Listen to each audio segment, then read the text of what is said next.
LiveEvent.com Coaches Show is presented to you by the Hillsborough Economic Development Corporation. I'm Chase Miller, and Happy New Year here as we enter 2025. Before we get to our normal coaches conversation during a Wednesday night, we thought we'd do a year-end review here in 2024, talk with a handful of area coaches across North Dakota and Minnesota. We have a senior spotlight with Ingrid Rustad from the Hawley Nuggets recapping their run to a state volleyball championship in Minnesota. That and more to come. But also, we'll start the conversation off with Kraft of the Enderlin Eagles, getting an update on how Luke Wall is doing down in Enderlin as well. So a little bit of football, a little bit of baseball, the softball, hockey, basketball. We got you covered here. Again, it's the 2024 Year in Review Coaches Show here on your LiveEvent.com.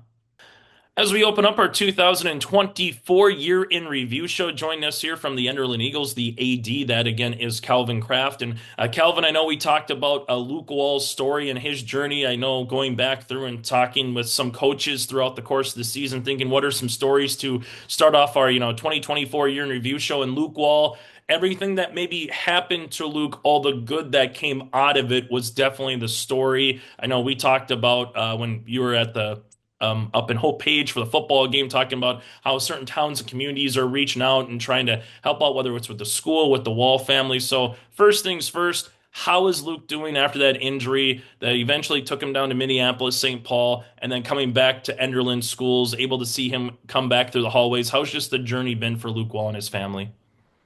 Very good. I think he's now doing some rehab at Apex in Fargo.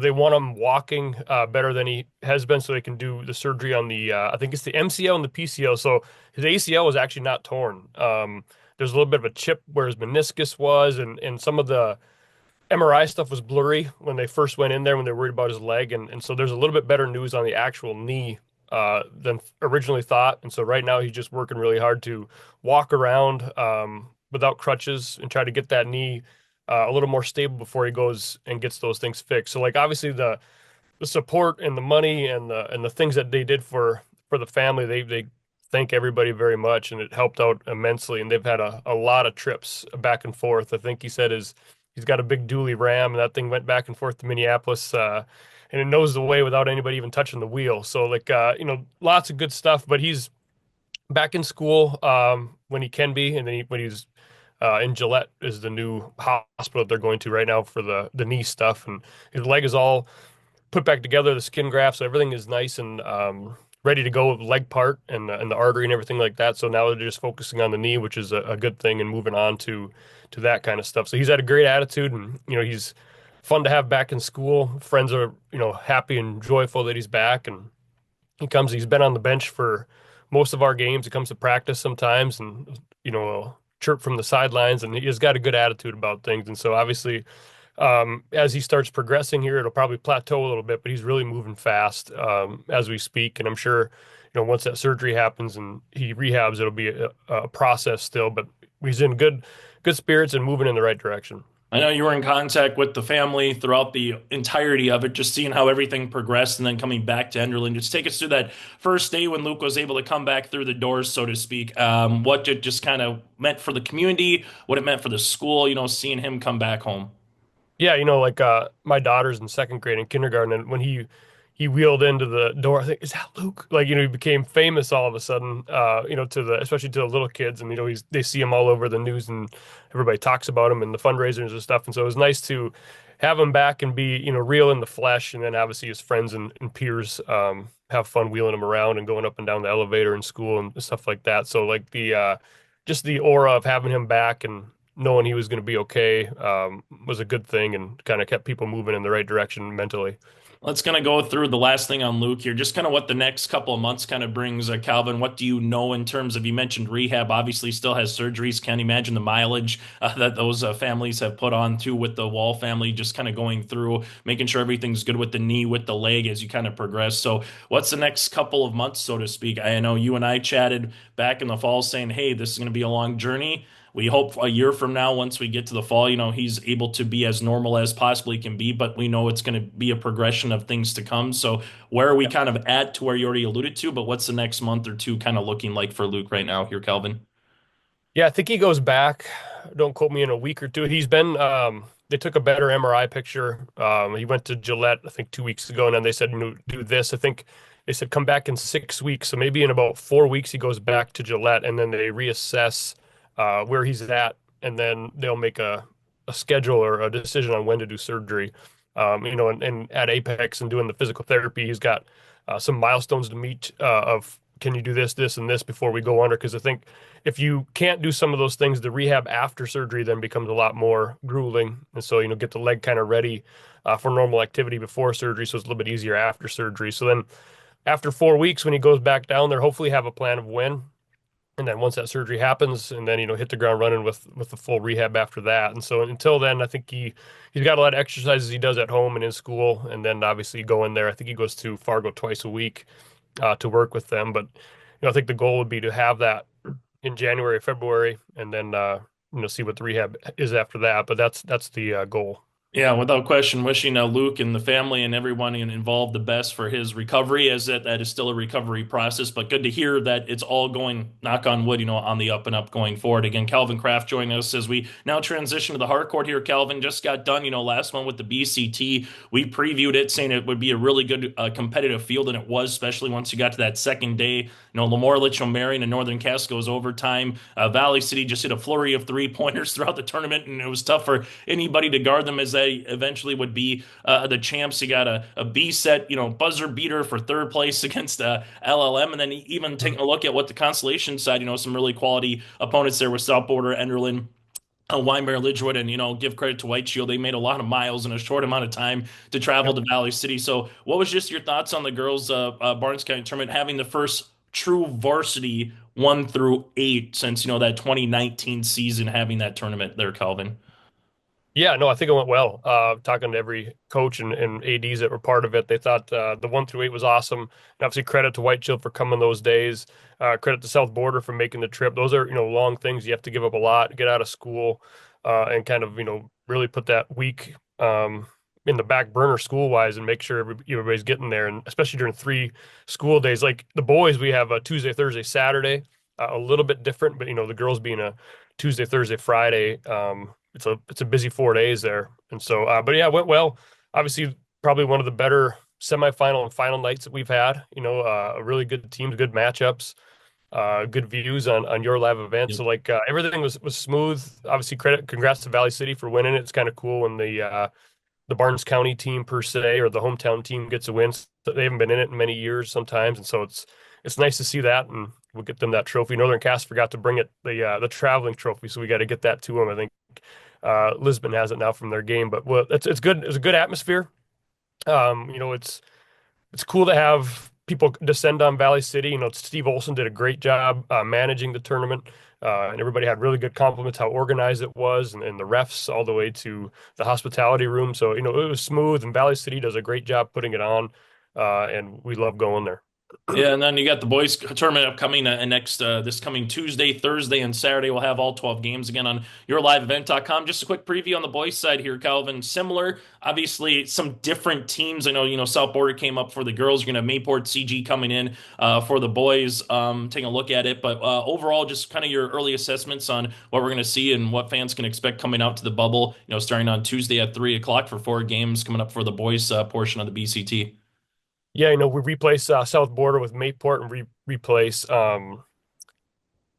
who's the other team? Barnes County North boys come. And no Northern Cass. So Barnes County North has a varsity boys team. So then, obviously, other than that, Valley City got the 1 seed. Obviously, I think they're talented. Obviously, a Class A team, and all the way down to 8, and White Shield, who has 3 wins out there. So I mean, it's going to be a very good tournament. All 8 teams are competitive. That'll be kind of fun to see. And obviously, a Tuesday, Thursday, Saturday tournament's a little bit different. Probably not as a coach now. A coach mind is probably not the best. That week is pretty much shot. You get the practice days in between the Tuesday, Thursday, Saturday are kind of what they are. You get a Wednesday practice and a Friday practice that aren't much per se, but it's more of a scout and try to get ready to win a game. But I'm looking forward to it. Hopefully the weather's really nice and everybody can get there and enjoy a good week of basketball at the bubble. Yeah, the boys tournament again Tuesday, Thursday, as Calvin alluded to, starts at 3 o'clock. Saturday for those watching or coming out, it'll be at noon. So just pencil that in a little bit as well. Calvin, as always, thank you so much for your time. Thank you for everything that you do behind the scenes for the Barnes County tournament. And thanks again for the update on Luke Wall. Happy holidays to you and your family and the Enderlin School District. Yeah, thanks, you too. On the Your Live event year in review segments here on the Coaches Show, we're looking back at some of the best moments of 2024 and chatting now with the head coach of the Devil's Lake girls basketball team, and Justin Klein. And Coach, now that it's been almost a year since that girls basketball championship back earlier this year, give me your thoughts on what it means to you now that it's all sunk in and you can really look back and reflect on it. Well, sometimes you kind of think about, oh, did that really happen? It went by pretty quickly. The celebrations were great, and at the moment, everything was pretty surreal, and you just kind of move forward and move on, and now you're kind of just like, oh, that happened. It's done and over with, and you get so caught up now in the new season, I think that you don't really think about it a lot. We, of course, look at this holiday season, time of the year. Think of gifts, think of blessings, think of time spent with family and friends. And how big of a gift has this been for you and the girls' basketball program at Devil's Lake? Oh, I think, especially being close a few other times the program has been, and being able to compete at a high level like that is just important. And I think finally getting a title or a banner, hung in the gym again is a big accomplishment. It just kind of, yeah, I mean, a little bit of a monkey off your back, you want to say, but I think that the kids now that were involved last year have a good mindset, and they're after what's in front of us now, and that's another hopefully region title and state title. So yeah, I think it's just a cycle, and everything. We look at the banner, it's great, it was fun, we remember things, but you just have to move forward. When we talk with Dustin Brodina on the boys' side about his thoughts, it almost seemed like the fact that the girls won the state championship almost gave an extra boost for the boys to go prove something themselves. Oh well, they did it now. Now we have to kind of talk about the back and forth, the relationship, however you want to call it, between the boys' team and the girls' team, and how they both pushed each other to the top. Yeah, and I think in class and in the hallways at Dells Lake High School, I think there's some jokiness going on, and a little bit of a challenge after we won it. I think the girls poked fun a little bit at the boys and said, "Oh, now it's your turn," and things like that. So they had some fun with it. But honestly, I think both programs just kind of do their thing and try to take care of business, and there's just so much to focus on throughout a season, and you have your ups and downs, and sometimes that lightens the load too a little bit when you can joke about things and carry on and yeah, win state titles and win them in both sports, boys and girls. It's pretty special. When I look back at last year, I think I had more girls basketball games, at least from my personal perspective, than boys. And I think one of the most special moments I got to witness last year, I believe, was Presley Brown and Central Cass half court buzzer beater. And I thought, wow, I mean, Devil's Lake I knew was going to be a favorite, but this could be a pretty special team. And that game, the regional game with Thompson, it's just that rivalry, new rivalry, so to speak. Kind of talk about if there are any other moments, any other practices, games that stood out in the season. Is if we don't have those moments, we're not state champions. Well, I think you're right. That Central Cass game was a real turning point. Presley Brown really started to play well at that point, and moving forward, she really finished the season off strong. I think too, there was a game or two after that, I believe there, Tyler Brodina started to really turn it on. She had a great region tournament, so those two girls really stepped up as freshmen and sophomores and really, helped us in the state tournament. But I think it goes back to one of our losses a little bit earlier in the year against Valley City at Valley City. We played them before Christmas in Dells Lake, and I think we ended up winning by 30 or 35 points. And we went back down there, and I think they beat us by 25 or 27. And we played probably some of our worst basketball we played all year. And I think it was kind of a wake-up call to us. And that was, I think, kind of a turning point for everybody. There was some downs, and kids were upset and disappointed. Coaches were upset, disappointed. And we didn't really know which direction we were going to go after that Valley game. And then we kind of got things turned around, and we went on the road there and played well at Central Cass and did some nice things, and went up to Grafton and beat Grafton at home there last game of the year. We scored, I think, 10 points in a minute, so there's different stretches throughout the season, but I really go back to the Valley City game and kind of how Tylee and Presley really came on at the end of the year. And I think that just helped the whole team play together and play as a team. And I think we really played some good team basketball at the end. And that's what you want. Play your best basketball at the end. And you mentioned the likes of Tylee and Presley. And of course you get, contributing parts, principal parts like Heilman and Fee back this year. And it seems like the momentum from the state titles carried into the first few weeks of the season this year. Yeah, it has. And everybody played a role last year, and that was a nice thing. We got a very good supporting cast, and there's been some kids right now that haven't played that well either and haven't shot real well. But we've had some seniors step up too.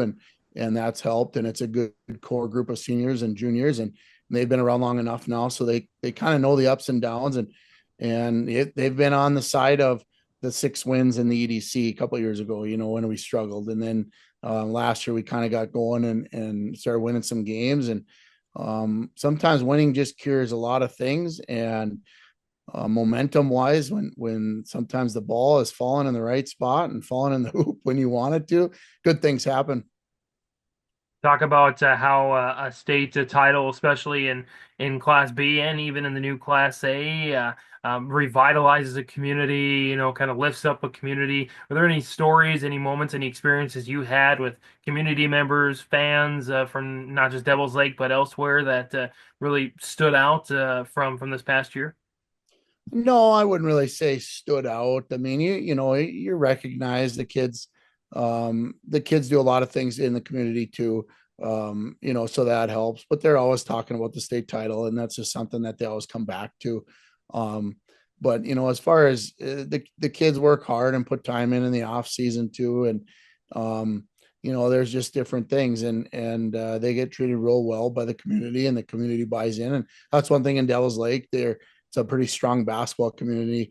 Even with the Grant Nelson now, that's really spearheaded basketball. And I think 2 state titles in boys and girls in the new class. I think there's just a lot of excitement within basketball right now in Devil's Lake. We have a lot of youth teams that are traveling, year round basically, or I guess during the school year. So, it's fun, and it's right now it's a good place to be. And when teams are winning, everybody wants to be part of it. As a coach, a championship, a title is a great opportunity for you to kind of look back and say, okay, we were able to do this. Now, how did we get there? And let's bottle that up and for the future seasons. How did last year's state title run, how did that experience maybe change you as a coach or make you look at things a little bit differently? I think just the big thing is, and I had somebody tell me this last year when we went up to Botno and lost to them, and you don't win a state title. You don't win a region title in December.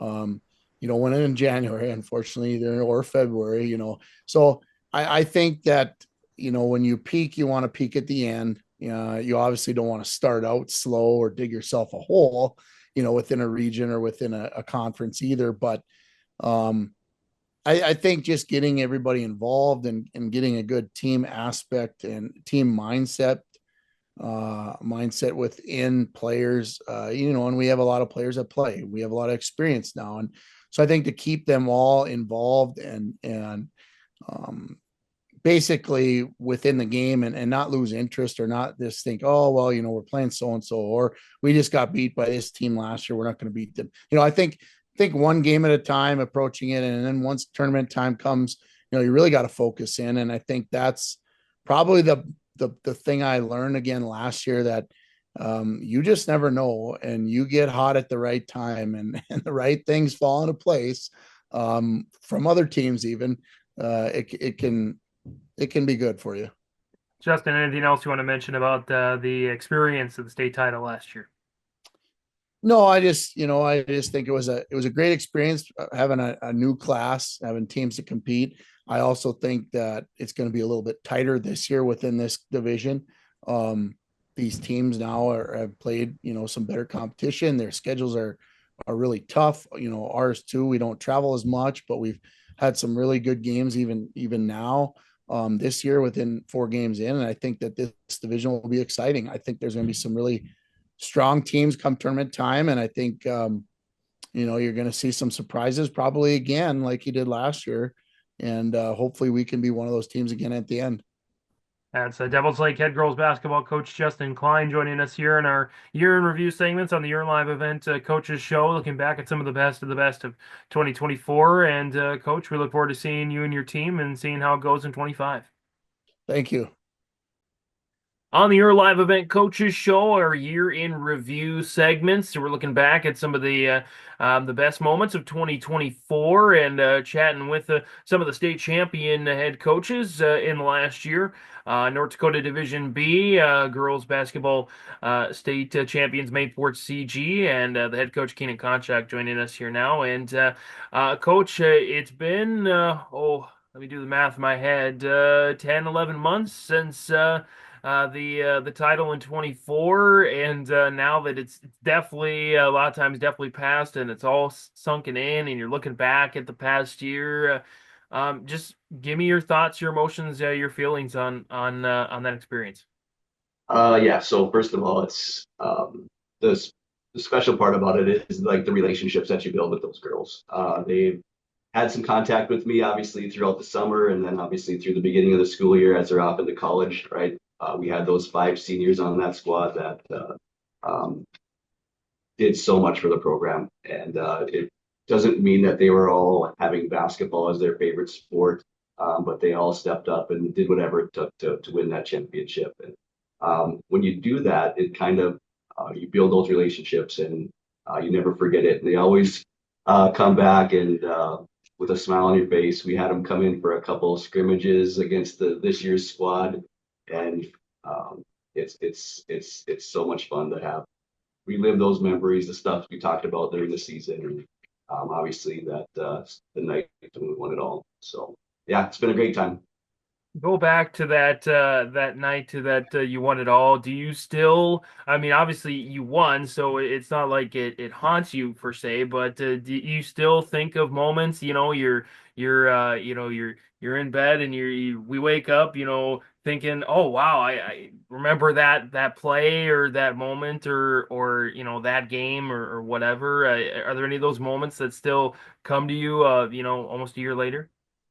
For sure, there's just almost constantly. The funny thing is, there's just so many people that were on the squad last year, or even parents that have told me that they've watched that game how many times since it's been over. So yeah, you'll never forget. Like the biggest thing would probably be after the game where they just couldn't take their uniforms off. They're tearing down the place. We're still in the gym. Like we are the last teams in there, obviously, and they had that big, huge screen at Jamestown, and they're tearing that thing down, and we just don't want to leave. And as we finally have to make our way to the hotel, because I'm sure the parents want to see us and all that good stuff, but they definitely just didn't want to take their uniform. They wore their uniforms away from the gym that night. So kind of just soaked it all in that night. Those are memories we're never gonna forget. So. You mentioned memories never going to forget, and I mean, in small town North Dakota, small town any state, a state champion in any sport, really lifts up the community, and the people go from just their everyday life to in conversation. Hey, where were you when the Mayport CG Patriots won the state title? What were you doing? How are you feeling? Do you still get kind of those conversations? To people in the communities still are still impacted that way? For sure. Yeah, the amount of support at Mayport is unreal. You should have seen the parade that we had when we got back. It was it started off because we have a co-op too. Started off in Findlay, all the way to Portland, all the way to Mayville. Just the people that were lined up on the highways when the freezing cold. If you remember back early March, how cold it was back then, but people were there to support us, and it's continued too. Like there's so much, like sponsorships for meals, sponsorships for water bottles, sponsorships for Goose River Bank put together our warm-ups again last year and this year. So it's just a lot of support from the community. The parents have been great too. I think that's kind of the thing where it kind of gets forgotten that these girls they were because of their parents. Like their parents continue to push them, support them, and with that final goal in mind, and it was finally accomplished. So that was kind of a cool part of it that not all teams get to take part in. So that's probably the most special part of it. And of course, it wasn't just basketball this past year. Of course, you're the head coach for the girls softball team as well, and the ending wasn't quite as magical, memorable as in girls basketball. But your thoughts just on these ladies and what they did, and I mentioned a few times during the softball season that these ladies from volleyball, girls basketball, and softball, they tallied 75 total wins throughout the year, and most teams don't do that. Yeah. So like I mentioned before, like you could just tell this group was from the difference between their junior to senior year, just built different a little bit, just stronger, faster, quicker, just that dedication to they want to really accomplish something their senior years, which for some teams goes the opposite way. Like they've put all that time in throughout their high school careers, and seniors just kind of play through it, just let it go. But these girls were different. They had their goals set and came up a little bit short in the volleyball season. Then we had a very strong basketball season, obviously only losing 2 games, and then it transferred over to that softball season too, and that's probably one of the best sports that some of these girls played. So we had a great regular season, and then softball is just one of those sports where you just run into a team that just has all the answers, and it seemed like the breaks that we were getting in the basketball season throughout the state tournament there just didn't quite work out for us in the state softball tournament. So we got beat in a 1-0 game, and finished not where we wanted to, but like I said, it was a fun run for these girls. Of course, when we look at New Year's, we look at the cliche resolutions. I want to lose weight. I want to, spend more time doing this or that or the other thing. And when you talk to coaches, they all tell you that as much as we teach our athletes, they teach us things as well. Is there anything that you take from 2024 that you not necessarily you're going to change as a coach, but maybe you reflect upon and you want to improve upon in 2025? For sure. Last year's group taught me so much about coaching. Like you have to adjust to your players. Like they can't just adjust to you. There has to be some give and take, obviously, there too. But I've learned a little bit different, and it was interesting because you usually just, full bore. You got to do it this way, do it this way, do it this way.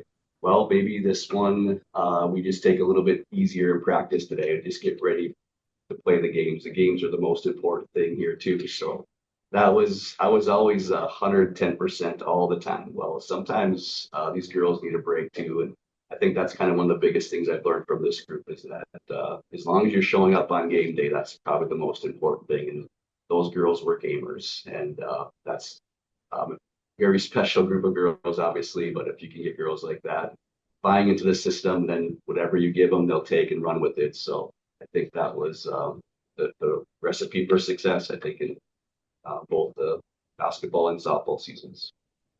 Keenan, anything else you take from 2024? Anything else you want to mention here on our year in review segments on the Coaches Show?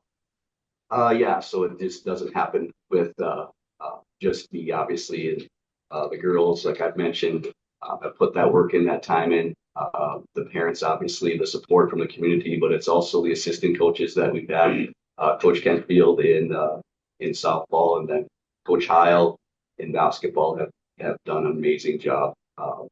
Obviously, being female, it definitely helps with those connection type of things. That's another thing that I've learned is positivity that it takes to coach girls basketball, that continued positivity all the time. So I just want to thank all the coaches that I've worked with, and all the support I've got, just text messages and messages throughout the years have been pretty special. It wouldn't be here without those. Keenan Konschak, Mayport CG, girls basketball and girls softball head coach, joining us in our year in review segments, looking back at 2024. Again, hearty congratulations to the Patriots, the 2024 Division B state girls basketball champions. And of course, we'll see what happens in 2025, see if they can hang up another banner or at the very least finish out with another great season. I have no doubt. Keenan, thanks for the time. Best of luck in 25. All right, sounds good. I don't think there'd be another better way to finish this season, so we might as well go after it again. Treat yourself to a great career at American Crystal Sugar Company. Team up with quality people making quality products. Full-time and year-round in a stable business. With great pay and benefits including time off available from day one. American Crystal Sugar Company invests in you to promote your continued growth and career advancement. Grow your career doing your best work within the world's best beet sugar company. Apply online today at americancrystalcareers.com. Don't be fooled by that beat-up old cap. Its faded crown represents the tireless work of America's farmers and ranchers. Its sturdy brim, their dedication to providing our nation with a safe, affordable food source. So we'd like to tip our hat to them. Farmers Union Insurance, protecting those that protect America's food source. Visit with Ryan Opdahl, your local Farmers Union Insurance agent in Hillsborough. Growers, prepare your fields and yields against the wet conditions for 2025 and beyond with a drain tile project from Chad's Excavating out of Mayville. Drain tiling will improve and increase your yields and land values for years to come. Chad's Excavating provides free, detailed estimates, and with over 40 years of combined success, they provide professional installation and service. Call Chad today to prepare for your future and any questions that you might have. That's Chad's Excavating out of Mayville, helping farmers grow. In our year in review segments on your live event on the Coaches Show, we're looking back at some of the best moments of 2024 and some of the best title runs of 2024. And we're chatting with the head coach of the champion Devils Lake boys basketball team, the Division A champions, and Dustin, Brodina, and Coach. Again, there was that's a long 10 months ago since that happened, 9 months ago since that happened. It's a long time ago since Devils Lake claimed the title over Kindred. But now that it's gotten more than a chance to sink in for you, give me your thoughts on what it means to you and to your family and to the community to have this title in 2024. Yeah, no, thanks. Yeah, it feels like forever ago. It's been, like you said, 10 months ago. We were just grateful and thankful for the opportunities that we were given, to have everything come together. You need to stay healthy. You need to have the ball bounce the right way, to win it. And not alone just the boys, but the girls as well. And then, it was pretty special. And yeah, it's, you go, it seems like every corner you go, you get congratulated, since last March. And it's been pretty surreal, but we're grateful, we're thankful for it, and just kind of soak it all in. It still seems a little unreal, but we pinch ourselves once in a while. But yeah, like I said, we're just thankful. When we look back at that tournament, is there a moment? Is there a game? Is there a turnover or made shot, missed shot, what have you, that you say to yourself, man, if we didn't have that, we probably wouldn't be champions? Yeah, throughout the season, I think it was, the losses that we had during this regular season that really propelled us. We lost obviously to 4 wins early in the year, and then halfway through the year we lost to Grafton up in Grafton. That really propelled us. Kind of not go back to the drawing board, but just to sharpen up what we're doing. How we're working as a team, how we're executing our things. And then, we had to go, into the state tournament. We ended up playing Valley City in the first round. And, none of the games were easy by any means. Valley City, they were playing the best basketball they were playing at that time. And we played exceptionally well there. And, and then we had to beat Grafton in the semifinal game. And that was an extremely tough game. Going into the fourth quarter, it's still tied up, and we had a really, really good fourth quarter. I think that fourth quarter in that semifinal game really propelled us to where we needed to be. And then we carried that momentum into that championship game, versus Kindred.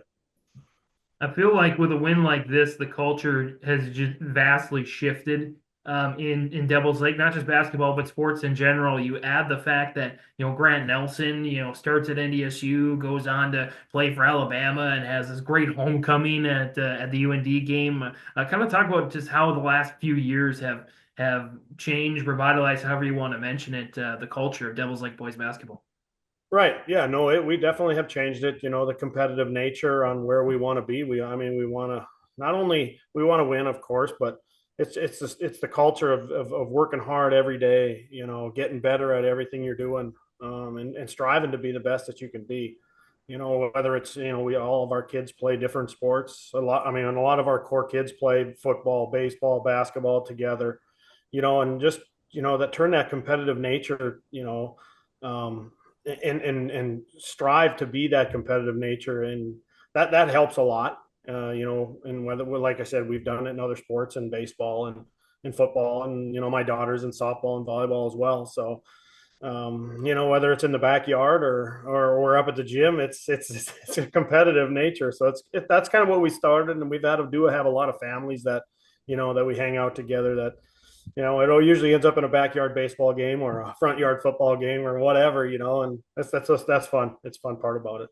You talk about family, of course, with some coaches, even a lot of coaches out there, they don't get to share those moments maybe directly with their family. Of course, you getting to share that win directly with your sons, and then oh, by the way, your daughter wins the title for Devils Lake girls as well. It had to be pretty special in the Brodina house in 2024. Yeah, it was pretty special. Yeah, just to have to Tylee do it in the girls team.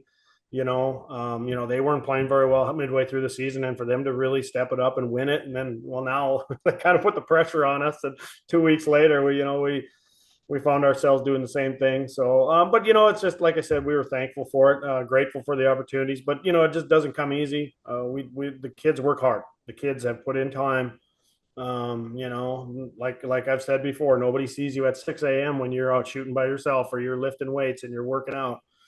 So those things pay off. And if you can, incorporate that culture time out, over and over and over again, good things will happen. Hard work doesn't guarantee the success, but I guarantee without hard work, you won't be there, So that's kind of the nature that we like to instill in our kids. Of course, we hear from a lot of coaches that it is all about the kids, and at the end of the day, I tend to agree that it is their achievements. But you're a coach in that game, and you are just as part of a team as anybody. And I'm sure that experience, that state title run, changed you personally, or made you take a step back and look at things differently, possibly. Yeah, for sure. This is my 4th year starting, as a varsity coach. I've been with the kids since they were growing up, at traveling teams and that, but that's not the competitiveness that we have here, at the high school level.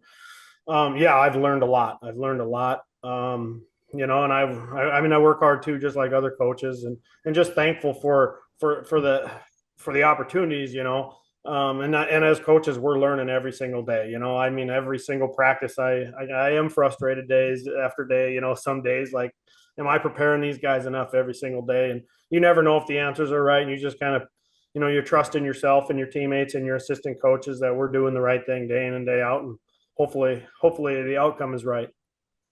As we get kind of the early part to halfway through of the this year's season, walk me through how it's going so far with the guys and what you noticed in the early weeks.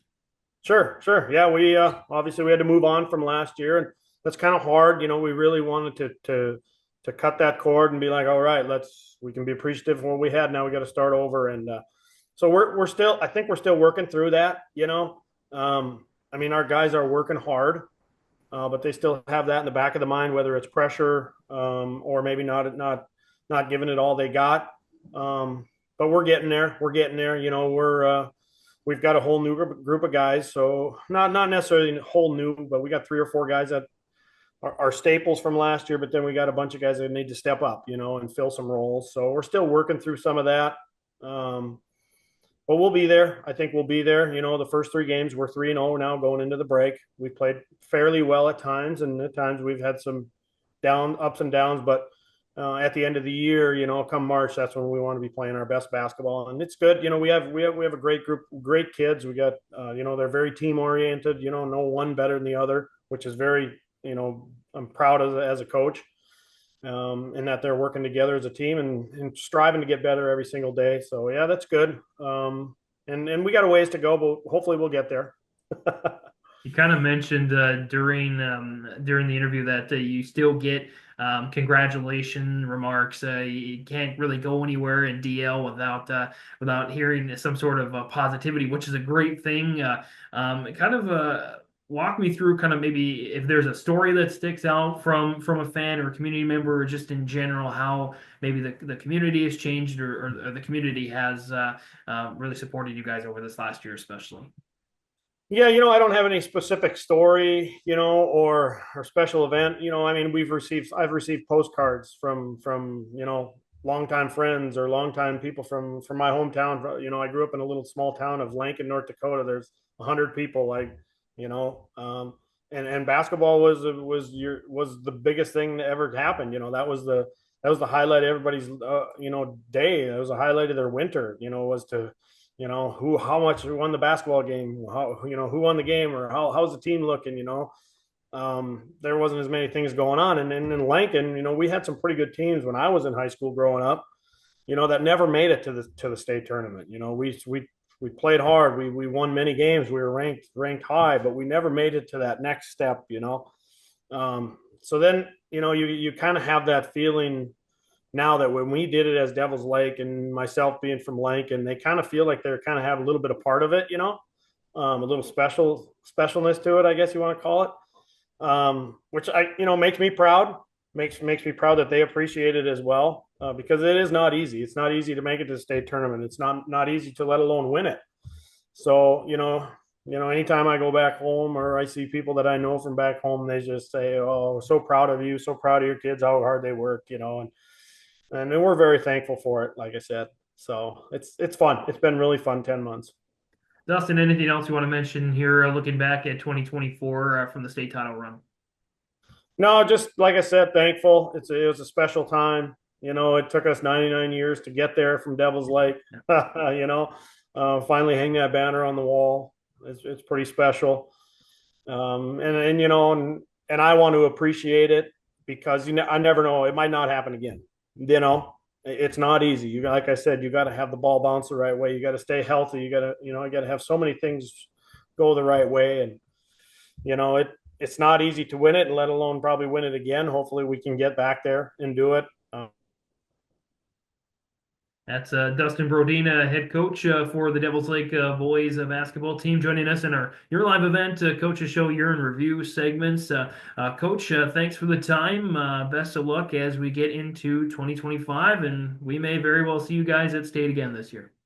Join us now from West Fargo, Cheyenne. He's the head boys basketball coach. That's Tim Brandt, as we're going to recap the 2024 and the First State Program Championship in boys history as well here. And Tim, before we kind of sift into everything here, I know it's been a few months, 9 months or so, since that day in Bismarck, and able to find a way to win a state championship over a rival school as well in the EDC in Fargo North. So what do you just kind of remember about that particular group, that particular scene, and just kind of that particular weekend in the capital city?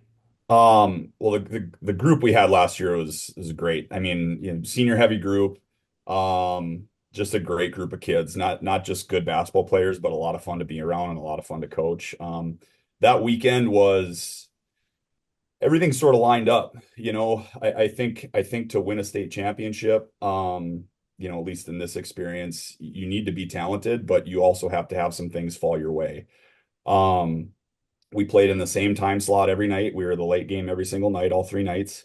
We were able to do the exact same thing. We were to be able to keep our routine every single day. Get up, go have breakfast, go do our walkthrough, go to the same spot for lunch, go back to the hotel, hang out for a little bit, go to the gym. It was the exact same every single night, all 3 nights. So I think that just having that routine as well really helped. And so, there was a talented group of kids, but you also have to have a couple things go your way. And I definitely think all those things sort of mesh together for us. We were kind of joking before the interview. You got to know Fargo North pretty well with Travis Hogue. You finished off the season with them. You played him in the EDC tournament, then you played him in the state championship. So about over 7 games, you played Fargo North 3 times. Good or bad thing there, Tim. When you know a team so well like Travis's club, you go 2-2 against them last year during the actual 4 games. But just crazy how that kind of just worked out in terms of the EDC regular season schedule, the EDC tournament, then finally once you got to state.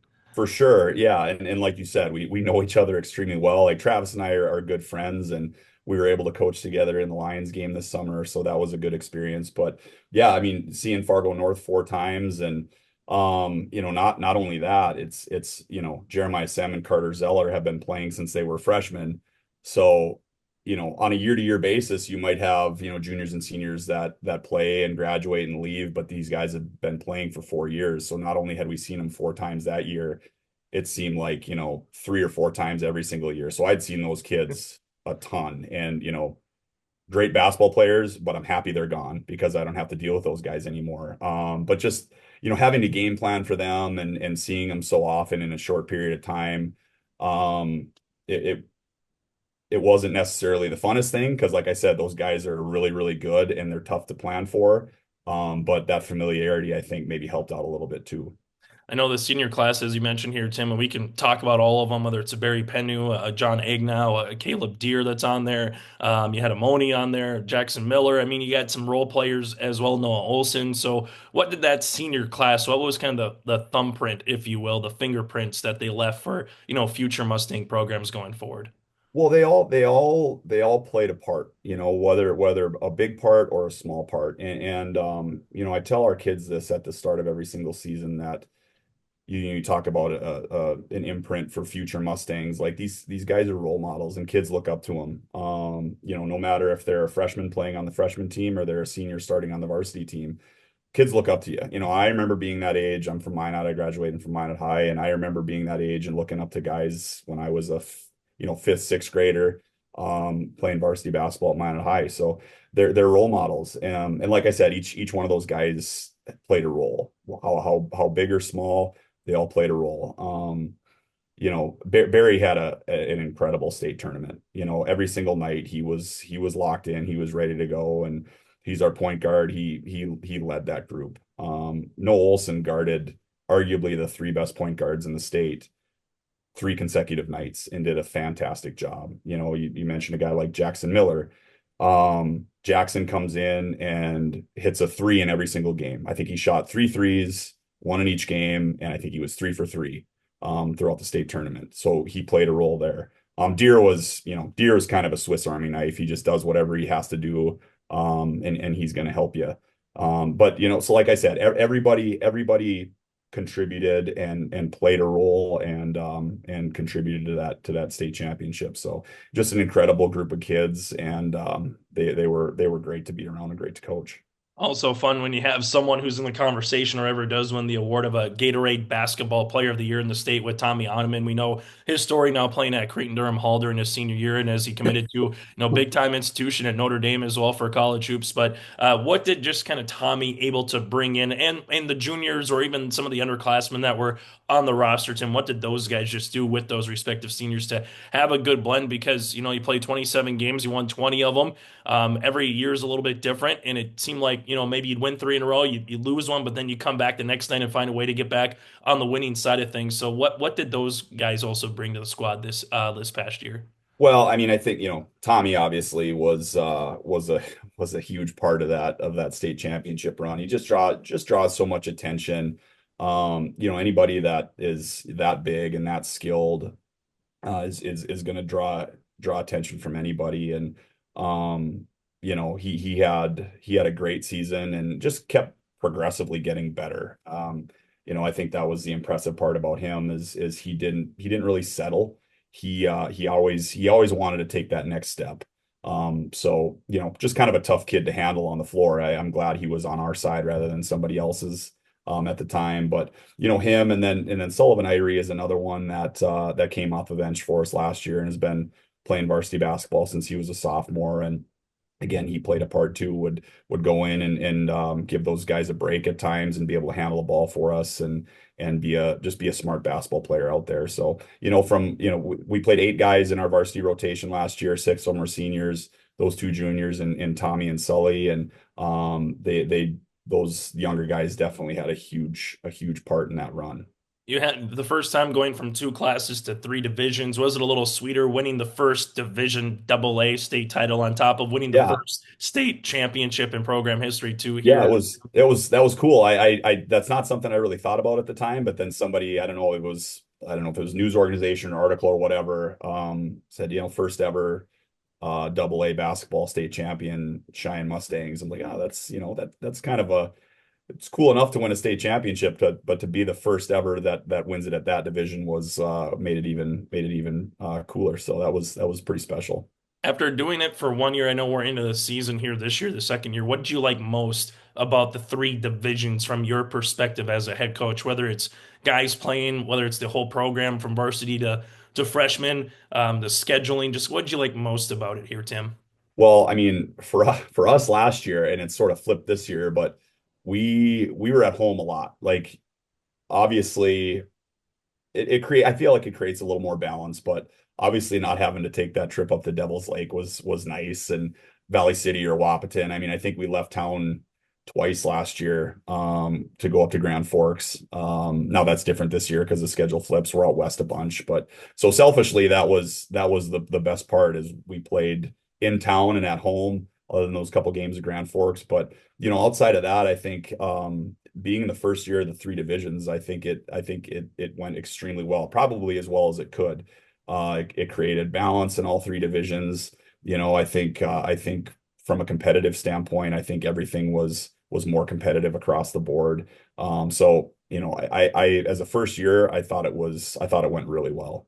Final thing for me, Tim, maybe similar to what we started with the conversation as we put a wrap on this. When someone asks you about the team now, or maybe 3-4 years from now about winning that first state championship, what are you going to remember most about the group of kids, the coaches, just the program, that particular run from the EDC into state? What are you going to remember most about that particular group here for Cheyenne? Just the whole journey, that whole year. Really, to be honest with you, I mean, I talked about this with somebody else that, you want to reach that goal of winning a state championship. And it is special when you get it done. And when you accomplish that, it's an extremely special thing. It's a really good feeling. But it's over so fast. You accomplish that goal and, you celebrate with these guys that put in so much time, not just that year, but years leading up to it.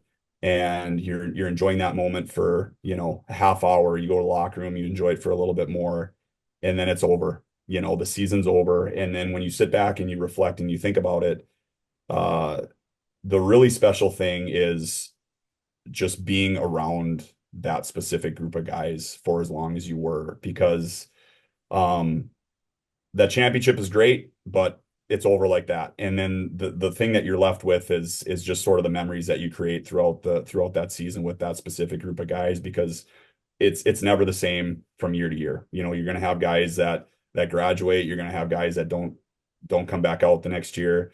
So that mix of guys is never going to be the same from year to year. So from that standpoint, it was a unique season because we won a title, but that specific group of guys and just, from A to B, start of the season, winning the state championship, getting from A to B was the most special thing is just sharing those moments with those guys.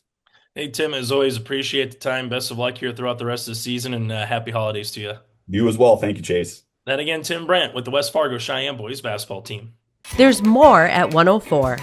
Hillsboro, North Dakota has everything you need on your next road trip. Food, fuel, fun, and family-friendly activities. Stop by and fill up your tank or grab a bite to eat. Have a blast at Goose River Golf Club, the swimming pool, or one of our beautiful parks. There's even ice skating and cross-country skiing. Take in the sights or stay the night so you don't miss a thing. Experience Hillsboro and see why there's more at 104. Parenting is hard for all of us. And so providing those little resources that we can share for those conversations that are hard to have, and to kind of be that icebreaker for both professionals, parents, and then open up that conversation to the more engaging conversation that's needing to be had. Being a parent myself, oftentimes it's the simple things that make a difference. As a busy parent myself, just engaging with your kids, making it an everyday thing so they know that you're there, they can always come to you when those difficult situations do arise. Contact Trail District Health Unit in Hillsborough for more information. Sharing our heritage, sharing our future. Choosing the right bank for your financial needs can be challenging with the many choices available. Dakota Heritage Bank is pleased you're interested in knowing more about what they can do for you. The Dakota Heritage Bank community bank setting is a strong advantage they have over larger, less personal banks. Customers are more than account numbers, they are friends and neighbors. Working together, Dakota Heritage Bank, member FDIC, equal housing lender. Well, an opportunity here on our 2024 year-end review show to continue on here throughout the course of the calendar season. And one of those fun weekends in June was out in Jamestown for the Vikings softball program. Joining us is the Kindred-Richland head softball coach, Sam Brandt. And Sam, you and I were joking before the game saying it had to be Central Cass. You've played them for the umpteenth time, but that's also what makes it fun. Once you get to a rivalry, you get to whether it's a region championship or a state championship. So before we talk about state and Jamestown, just take us through the 2024 season. What were your expectations coming into the year? Obviously, winning a state championship, that's right up there for you, but just take us through what that year was for you as a head coach in this program. Yeah, honestly, if it's not Castleton and it's not like the east side of the state Super Bowl, I don't know if the girls have the energy to get up for, somebody else. It's always been Castleton. So, starting the year, we had these high expectations, really high expectations. The girls put in a lot of work. I coached 2 seasons back to back as a head coach, and they put in a lot of work in the off season, because majority of them didn't play a winter sport. So I'd see them in the weight room, I'd see them in the batting cages, and it was all on their own. So I knew they were serious. You can have a really great group of kids, and they don't want to put in the work. And basically you get what you get out of it. You get what you put in. And these kids, I could tell they were serious. So having a majority group of seniors,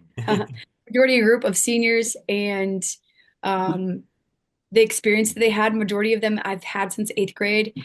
Obviously, we had some high expectations, and we headed out to Minot for our first game and lost.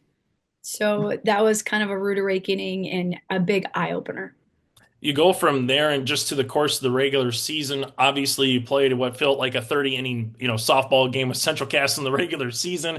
Then you get to see them again in the tournament. Then you get to see them again at state. So what is that rivalry? If someone doesn't understand what Central Cass, Kindred-Richland softball is, we hear what Kindred, we hear what Central Cass is in other sports. But what has made softball just make each other better? Because you go through the course of the state championships, and it's either yourself or Central Cass is winning it, or is for the most part in those games, outside of one year with a club out west, a year and a half ago here, Sam. Yeah, huge. We love to challenge each other. I feel like Scott and I have a really good relationship, and the girls, I feel like the girls know Castleton team better than I do. The names, their lineup, their positions, their tendencies in the box, and different things they see. So it's just a huge rivalry. NFL teams and super fans know exactly like what those big games mean. So, to start the year, we ended up showing up, and it was a lot of, I feel like, more of emotion and head games. And I'm like, no, we are seniors. We've dealt with this. You got to be able to play. You can only think about one thing at a time in the box. You can only do one thing at a time and only do what you can control. So, the one thing that I felt like it helped a ton this year with our seniors is the fact that we use a lot of film. And we tried to watch for pitcher tendencies. We tried to watch for our tendencies and what we're swinging at. And, defensively, I knew we were going to get better and better and better. We just needed more games. It was in the box, but they needed some confidence. And so we just tried to do as many things as possible to show them what they needed to get done. And these girls grabbed it and ran with it. And they grabbed everyone along with them. And we had such a great year. I know we can talk about a host of the seniors. We can talk about some of those underclassmen who made some big time plays too. But when it comes to softball, I know talking with coaches, if you don't have a catcher and you don't have a pitcher, it's going to be a very long day. So let's start there. Between the battering ram of a Mackenzie Fuchsa behind the plate, Danica Rath obviously in the circle. Just kind of what did you see from those two, whether it was the defense, the pitching, obviously Mackenzie with some huge hits as well, throughout the course of the season, particularly the round trippers with home runs. But what did you see from those two throughout the course of the year? Consistency, commanding and demanding from their teammates. They knew exactly what they wanted out of the senior year. And putting in the time, the work, the effort, and huge connection. If your pitcher and your catcher don't connect with each other very well, it's almost like Fuchsa could read Danica's mind and almost get into a preventative mode. She could tell that she was getting her head a little bit, and when she needed a time, and when she needed some more chat one-on-one. And with Danica, I knew this year was going to be the year that, since we've had her as a freshman or even an eighth grader, it was a lot of growth. And finishing our junior year the way we did, I knew she would wanted more, and I knew what she wanted and what her goal would have been. Her goal was going to be as a senior. So she put in a ton of work on the off season. She put a ton of work in the cage, a ton of work on her craft and her skill. And I didn't have a choice. We rode her out the whole state tournament, and she deserved it. She earned it.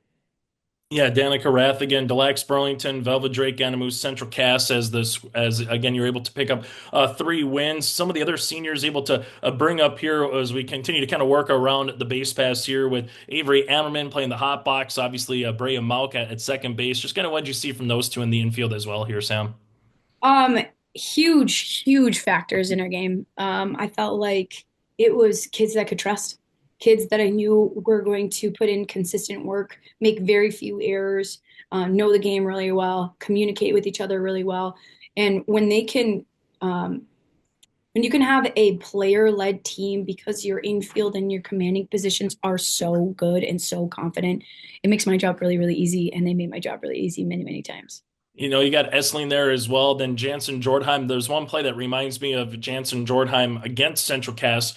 It kind of ate her up in center field a little bit. A shot that went right up the middle, ate her up, but she's found the softball, able to play it, throws to third, guns down Grace Fletchock. Just take us through what that kind of play was in terms of the consistency, as you mentioned, from a senior, right? Something bad happened, but you're able to compose yourself and make probably maybe the play of the tournament, at that particular time in a championship game.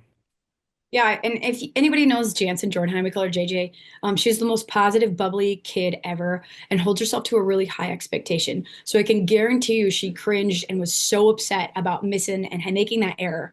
But the fact that she had that gun and the ability to just overcome and think next play mentality, and basically control the only thing she had control over, her and Avery had great connection, and just to be able to wing it and get her huge momentum, huge confidence booster. It's a lot of things, and that one play can make a big, big difference.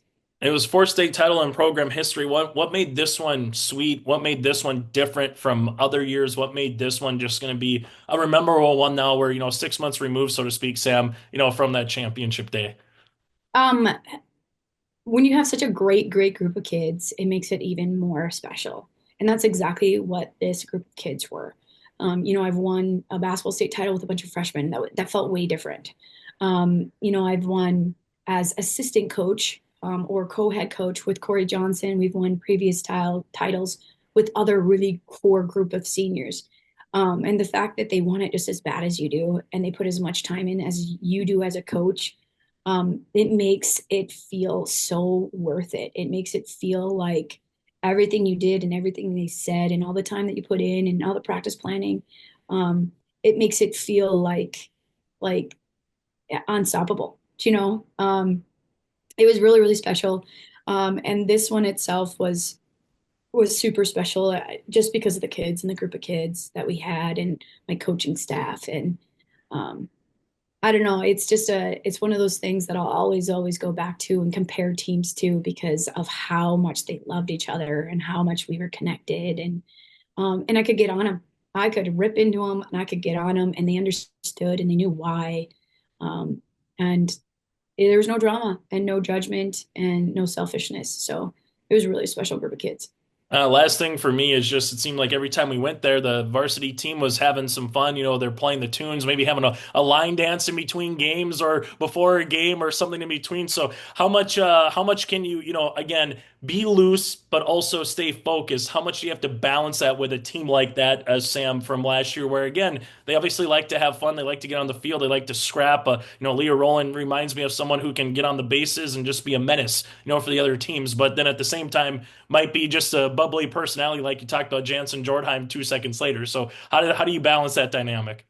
It's really kind of pushing hard that you are more than a softball player. Softball is what you do. And there's a lot of things in your life that you enjoy as well, no matter how you played, no matter what the end result was. And coming down to it, softball is such an individual sport as a team. You have 9 kids out there, but only one person can play each position and really handle the ball. So it was one of those things like, if you can't get loose and you can't relax, you aren't going to play your best. And they found their way to just stay loose and relax. And now I feel like it's tradition. So if it ever disappears, then you call me out on it. But they enjoy it. They love being around each other. They've definitely taught me plenty of line dances. But when a team can enjoy it and bring energy in your dugout without you asking them to, that's also a great sign that you have such a special team. Hey, Sam, as always, thank you for taking a trip down memory lane. Happy holidays to you and yours, and looking forward to seeing you on a basketball court sometime sooner rather than later. Thanks, Chase. You too. And again, Sam Brandt with us here from the Vikings.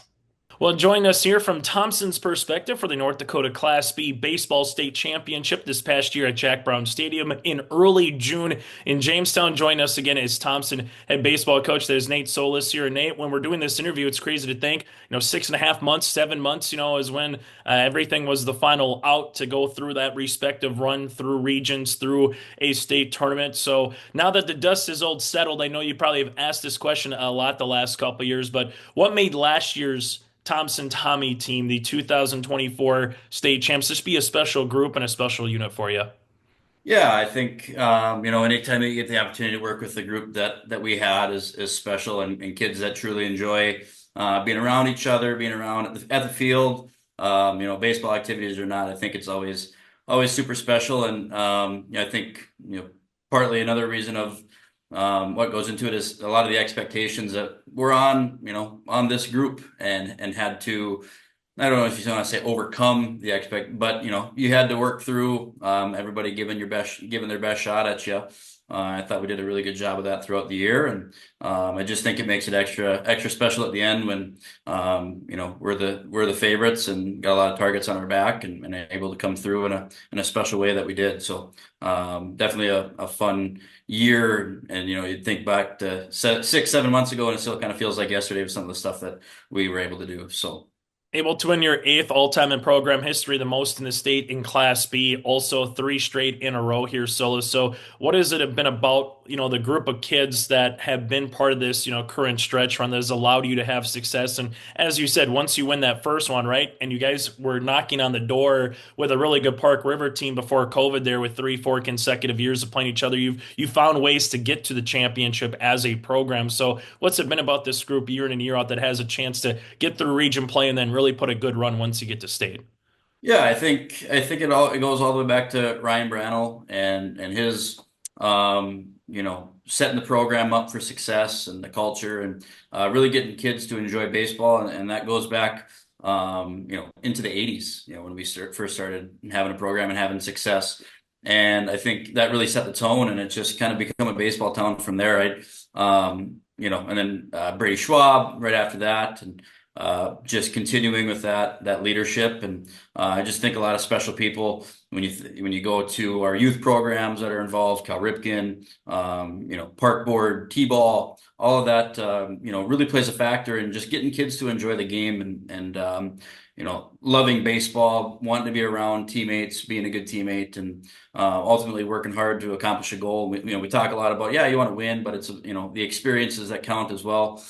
So I think it goes all the way back to that. We just have a lot, baseball town, a lot of people that are willing to help out in the community to see us succeed, and going back to the kids that enjoy putting the time in, whether it's on Saturdays in the spring when the weather's not nice and we're still inside having open gyms, throwing in February again with open gyms. So just putting the time in, and being able to be coachable and take criticism and learn from it and continue to grow. I think all of those play a big factor in what makes Thompson baseball so special. And we've been very fortunate with the groups that have come in and people that have led the way and helped out from, again, like I said, those T-ball ages and those early days when you don't really think about it, that can play a real big factor into the lifeblood of a program. And we're very fortunate. And really cool as well, you get a walk-off hit in the championship there from Hughes against the Grafton Spoilers. Just going to take us through that particular championship game. Each championship game has a role of its own. Some years you go in and you got the pitchers you want in that last day. Other years you have to scrap and claw and grind out some wins, and the pitch count comes into it to a fact a little bit here. So just take us through once you kind of saw that one leave the infield there and right, and you're going to win a state championship. Yeah, I think this championship game was definitely the tightest since I've been around. That we were able to come up on top of a good Grafton team. We played a lot of close games throughout the year. We were able to come through in big moments and win those games. So that definitely helps playing that tough schedule that we're adamant that we play, just because of moments like that.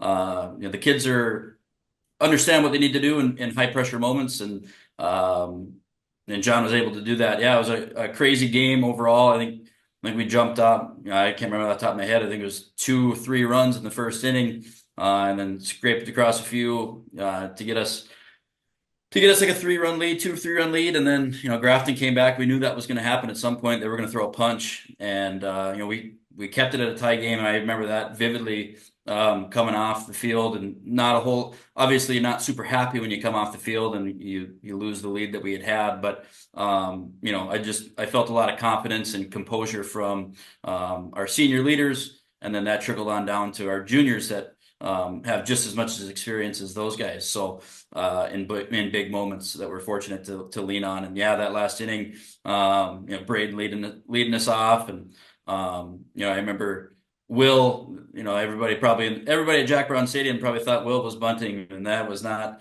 going to happen. We're going to let him swing away. He's a kid that can put the bat on the ball, and we're fortunate that he hit a hard ground ball through, and then Brody laid a great bunt down that was meant to be a sacrifice, turned into a base hit. And then John, they put Tony in, and with nobody out, just to try to see if they could spark something there and get us maybe a double play or something like that. And I just remember telling John that, you're going to sit fastball early and just look to elevate something and get something in the air for Braden to tag. And yeah, so once it went up in the air, we knew, there's a pretty good chance that this is either going to get caught and we'll tag, or it'll get down. And yeah, pretty fun celebration, and definitely a moment that we'll remember for a very long time. You mentioned the seniors here, Soulis, with Drew Overby, with Brody Gibson, with Braden Wolfgram, with Jordan Gustafson as well. What did those 4 guys just kind of leave for the next generation of Thompson Tommy baseball players coming up through the program? Yeah, I think they just showed them that, this stuff is possible, and, what you have to do to make those things possible, and that's work hard and put the time in. Obviously, they're very talented baseball players, and we understand that, and again, very fortunate to have that skill set. But just their knowledge of the game and their willingness to listen and learn from coaches, from teammates, opponents, and just learn from their experiences. They were a very young group when I came in, and they were freshmen, and we had some holes to fill, and whether they were ready or not, they played. And I think that was a big moment for them, just to learn and understand what varsity level baseball is at the Class B level. And they continued to improve each year, and found, each of them did something very well. And they did a great job of using that skill set to help us in their own individual way, to have success individually, and to ultimately lead the team to another successful season.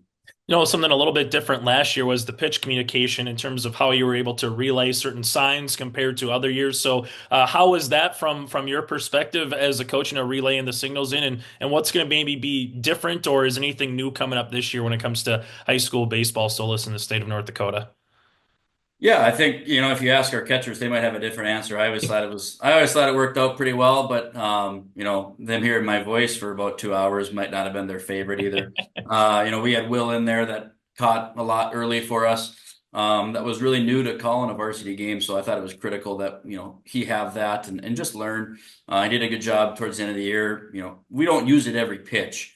High leverage situations and payoff pitches is really when we make sure that our voices are heard. But it's a player's game as well, and they know what they're comfortable throwing. We ask our catchers to really understand what our pitchers throw well, what works.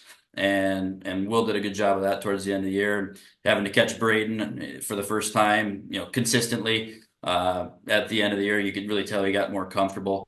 With Braden, whether he was in the field, he did a lot of catching for us too. Just his IQ, he's gonna be a coach one day, that's for sure. And so didn't use it as much, but we use it. I thought it was the biggest thing that I saw was the comfortability of it after a few weeks, how to put it on, and the pace of play that happened with it, not having to look over to give signs and then the catcher has to give the signs to the pitcher. I thought it was pretty smooth with pace of play and help keep our pitchers in a rhythm, which is really nice. So I don't think there's anything too drastic of a change such as that one that's coming down for this spring, but we'll continue to utilize that, and it's been a good tool for us to have.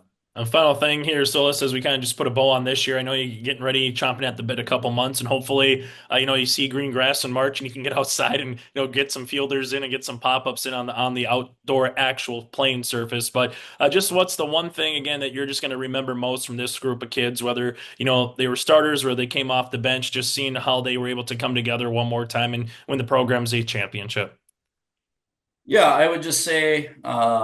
It was a special group of a lot of talent, but a lot of talent that, really seemed to get along and have fun playing the game of baseball. It's a game at the end of the day, and you want them to enjoy those things. They'll share a lot of memories. Hopefully they have some memories off the field, the bus rides, the hotels, and that they've enjoyed, and the memories on the field as well. Just getting to work together. Not a lot of teams can say, and individuals can say that they've won back-to-back state championships. So I think that's a really cool thing to hang their hat on, and being part of the program, and hopefully coming back to support this year's teams. I know we've had teams in the past and alumni that always stay in touch and keep scores, and it's fun to hear from those individuals as well.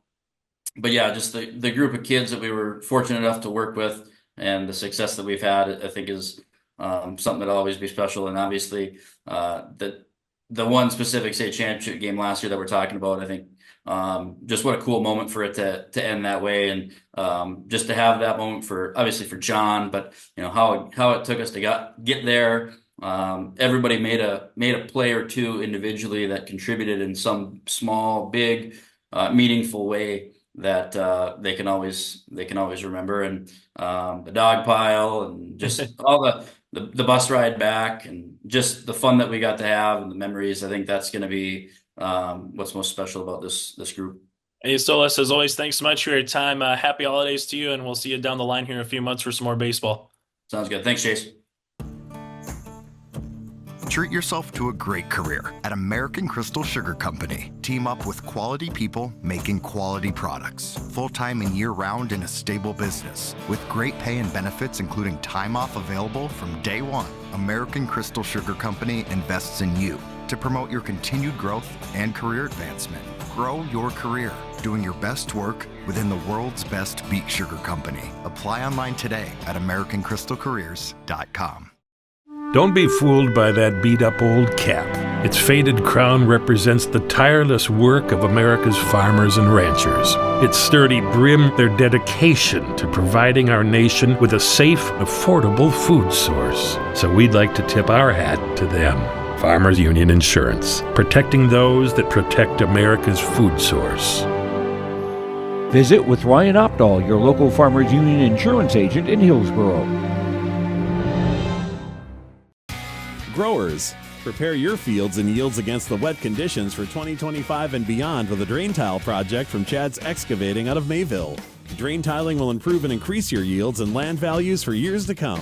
Chad's Excavating provides free, detailed estimates, and with over 40 years of combined success, they provide professional installation and service. Call Chad today to prepare for your future and any questions that you might have. That's Chad's Excavating out of Mayville, helping farmers grow. Here on the YourLiveEvent.com Coaches Show, Brian Nelson of the Fertile-Beltrami Falcons football team joining us for a little year in review segment and recapping the great 2024 season for the Fertile-Beltrami Falcons. And Brian, thanks for taking some time to talk with me about this and seeing you guys all year long. And it was a lot of fun, but I want to go back to, since this is year in review, I want to go back to this last January when you guys were probably a month removed from, or a little over a month removed from that loss in the state semifinals to Kingsland, who would end up being the state runner-up eventually. But it's always fun to get different perspectives. So from the coaching perspective in January, were you even thinking football at that point?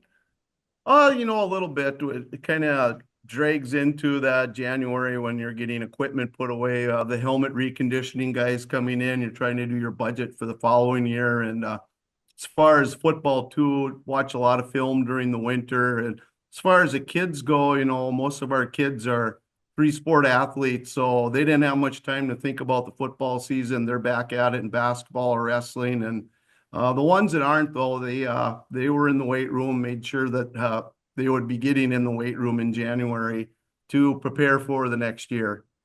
What's your guys' expectations when the season's done? I know, like you said, a lot of the kids are three-sport athletes. You're one of the track coaches too. But as far as the expectations of working out, working on yourselves, do you guys set a workout program, certain hours, or is that kind of a independent thing for the kids? In the winter, it's kind of an independent thing. In spring, because our big speech at the end of the year is be active, be in other sports. Or a small school. We need every kid we can get for all of our programs. And then the ones that aren't, we kind of expect them to be in the weight room, at least 3 days a week, during the winter and spring if they can. And then summer, we have set days. Like I have 3 days. Dan Hansen's done a great job. One of our assistant coaches, junior high coaches, are coming in with another group during the middle of the day. So and other people too fill in, so we can have somebody supervising the weight room and give kids chances to get in there. We're not able to have our school open 24 hours a day. I know some of the kids would love it that they could come in whenever they want. So they have to try to work around our schedule when we can get in there. And, they did a good job last summer. And I think that's one of those aspects when we talk about premier programs throughout the state. It's kids that are, able to get into the weight room on their own. They follow the program that you guys might follow, but or that you guys sort of lead them on to. But when you hear people say that Fertile-Beltrami football is one of the premier programs in the state, what's your reaction to that? We've been blessed with a lot of good athletes, been blessed with a lot of great coaches to work with, and it goes to the kids. They're willing to work, do the time in the off season.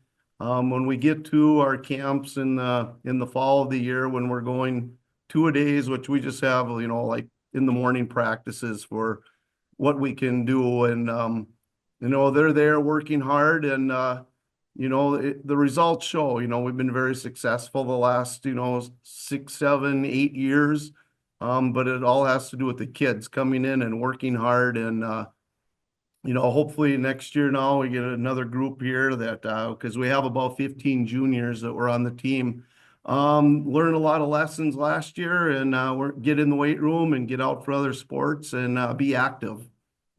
Just looking forward to next year real quick, because you said you have 15 juniors on the team from this last year. Will this be one of your bigger senior classes coming up, or? Yeah, this is probably the apex of what we could see coming up, for quite a few years here, this 15.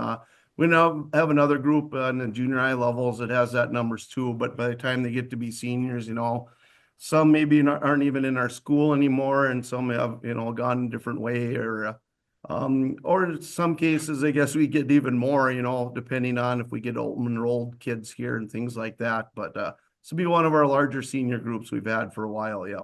Well, let's go through your 2024 season and just kind of reflecting back on the schedule. You guys opened up with Border West and then Park Christian, Warren Alvarado Oslo, and then Winnimac to really hit the midway point of the season. And, when you're 4 games in, and of course you guys went undefeated during the year on your way to the state championship, but when you're 4 games in, is there a point, or even 5 games in, wherever it comes, is there a point where you say, we can really do this, so we can make another deep run? Or is that even at the beginning of the year too?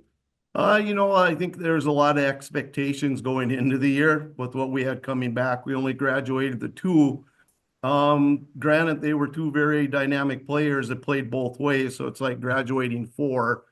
And we struggled a little bit, to get a good fit defensively with personnel and stuff like that, and kids that come in and give breaks and things. And, it took mid-season, maybe a little bit even later, to kind of figure all those things out. And, hopefully these juniors, learned a lot last year. A lot of them who were part of the team played a lot of minutes. And, hopefully we can get them in the weight room and get ready to go and put out a very, very solid team again next year.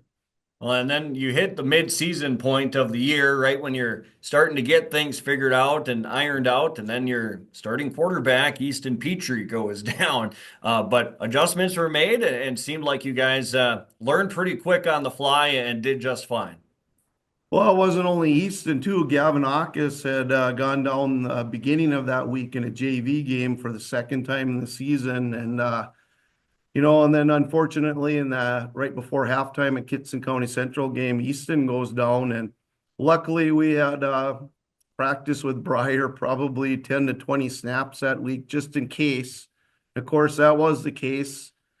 He went in, did just a fantastic job in the second half of that game. And all the way up till we got to the section semifinals, he was our starting quarterback. He ran the offense really well. Gave a chance for a couple other guys to get in the backfield that were juniors, Creed Tullifson and Briley Ron. I thought they did a good job too, filling in. And, we were fortunate then when we got to the section semifinals that Gavin Akis was given clear to play again. His broken collarbone had healed. He played just tremendous in those 2 games. And then section final game, actually that day of the section final game, we got approval for Easton to play. We didn't start him or anything. He did get in towards the end of the game to take a few snaps. We wanted to see how his mobility was and how it felt. And, it was pretty good. And, we had 2 quarterbacks back, and we also gained back a defensive back, Stephen Sather, who had got hurt early in the season too, who had actually started in the Border West game. And, it was very fortunate we got him back, because in our first state game against Cromwell, our senior defensive back, Joe Sorensen, broke his collarbone, and we were able to put Steven in there, who had some experience. So it was kind of a season of a lot of adversity, gain some back, lose somebody, and, things just worked together. We got healthy at the right time, and, we're able to make a good run. Yeah, that's what I was going to say. You got healthy at the exact right time. But then the other thing, too, is that does come back and fall on the players, too, because I know, Easton goes down with a knee injury, and there's some sort of rehab there, or Gavin hurts his collarbone, and he can't use that arm for a while. And the kids, they want to get back on the field. Definitely. We're really excited when we got the word Gavin could go back in. So then we could move Breyer back to that wing position where he's so valuable, leading receiver, he carries the ball. And then, we're very excited to hear that Easton could play in that section championship game too. And it was just all the rehab that he did with that, going in, his parents taking him in, get x-rays and things like that, and getting a brace fitted, and, a lot of things you don't think about. So we feel really good for Easton that he was able to come back and then lead us to a state championship. And so then week 6 of the regular season at Norman County East Hewlin Hitterdal, and we always, give the kids all the credit in the world with how they play and how they perform on the field. But, it starts with the coaches too, sort of a trickle down effect in the leaders. And, Brian, 200 career coaching wins. You hit that against the Titans. And I know we've talked about it, a number of times already, but, what an achievement to have that and a state championship all in 1 year. Yeah, it's incredible. It's back to the kids that we've had to work with. It's just been incredible for the past 30 years I've been head coach. And a lot of the assistant coaches too, go back to when we had our celebration back here after the state championship in the gym, recognized Dick Brown, who was kind of a mainstay of our football program I think he coached for 40 years. And he was my coach. He was on my coaching staff. So I wanted to acknowledge him for all the things he's done. And our big statement to him was, we finished what you started. He's kind of a big mentor. Talk to him quite often. And, it's other coaches down the road, Mike Wang, who's now back with us. He was gone for a few years, Craig Larson. And of course, Neil Steffes has been on this journey for all 30 years. I think he started out with coaching junior high, and he's been with me all these years. So, and some new guys too. We have Kelly Steeney working with the junior high, and we have Dan Hansen, who's done a tremendous job with upgrading our weight room and getting kids in the weight room. Our elementary program with Greg Bjork and Rob Tulvson, they just do a tremendous job. And then we had a newcomer this year, Jared Brainerd from Ada, is part of our program this summer. And during the season, we get some young, youthful guy that's got a lot of energy. It was great to have because some of those guys are getting kind of old, so we don't quite have the energy that he did. And he did just a tremendous job for us too. Yeah, that's pretty cool. Like I said, it starts with the coaching staff, and that's, with the program, and it's that trickle-down effect. That's always a lot of fun to see. So then, okay, so you finish the regular season undefeated again this year. You go through the section playoffs and the stop in the section championship game against the Foston Greyhounds, and a team and a program that's had a massive turnaround, and they played really well, and that was a close game for the really 3/4 of the game. That was a really good one. It was 3/4 of the game. I think the turning point was when Jonah Harset intercepted that pass and took it back for a pick six. But look what Joey Woods has done there in 2 years. It's I coach Joey, and he's part of our football program, and I think he's taken some things he's learned from us. I think he's taken things he learned from Les Viken at Foston, some things he's learned at Bemidji, and he's created a great culture there and great program. And we expected a very, very tough game, and that's what we got from them. And we're very fortunate. Some things went our way, and I think we wore them out pretty much, midway through the third quarter, maybe in the fourth quarter. And we came away with a victory. And but what he's done has been just tremendous, and I'm going to guess he'll keep that program rolling for quite a few years. Yeah, no doubt. And I know in your 30 years, you've seen, obviously so many kids go through the program, and we always talk about that there's more to, life after sports, and, the high school experience is so important with your mentors and leaders and stuff like that. But, Coach Woods and some of these other guys, what's it like for you seeing your former players and students succeeding after high school and after they've left, even the area? Yeah, it's great. We had a lot of kids come back for a 200th win. We had a little thing the next week against the Northern Freeze where we had a bunch of kids. Our athletic director, who does an amazing job, Maria Brugman, she lined up a little pregame kind of speech from Dick Brown, and all the past players that could make it came out on the field. So it was pretty emotional for me just to see how successful those kids are, and really kind of emotional. I saw Joey Woods there too, who basically got done with practice because they had a game the night before, and he was there too. So yeah, and it was really kind of fun at that section championship game to see how nervous Joey was too, because that's how I am before games too. So yeah, it's just it's great to see people, and yeah, it was pretty emotional. Yeah, some full circle moments, as they say, throughout this season has gone on. So now looking at the state playoffs with Cromwell Wright and then Leroy Ostrander, Lyle Pacelli, and Hillsbeaver Creek in the championship. Before we kind of recap each game, we talked to some of your players after the section championship game and in the quarterfinal round. And, you know, you can't help but talk about Jonah Harstead and his impact on the program. And a lot of the guys even said, you know, we're gonna win the state championship because we have Jonah back on on the team this year and healthy. Yeah, you know, like last year, unfortunately, I went down that section championship game against Clearbrick-Gonvick, and you know, it put a damper. You know, I'm not saying that the guys we put in did a great job. Caleb Sather went in, just did a tremendous job, but you know, Jonah gives that element of speed and size, and you know, we really missed him in the state quarterfinal game and the semifinal game last year.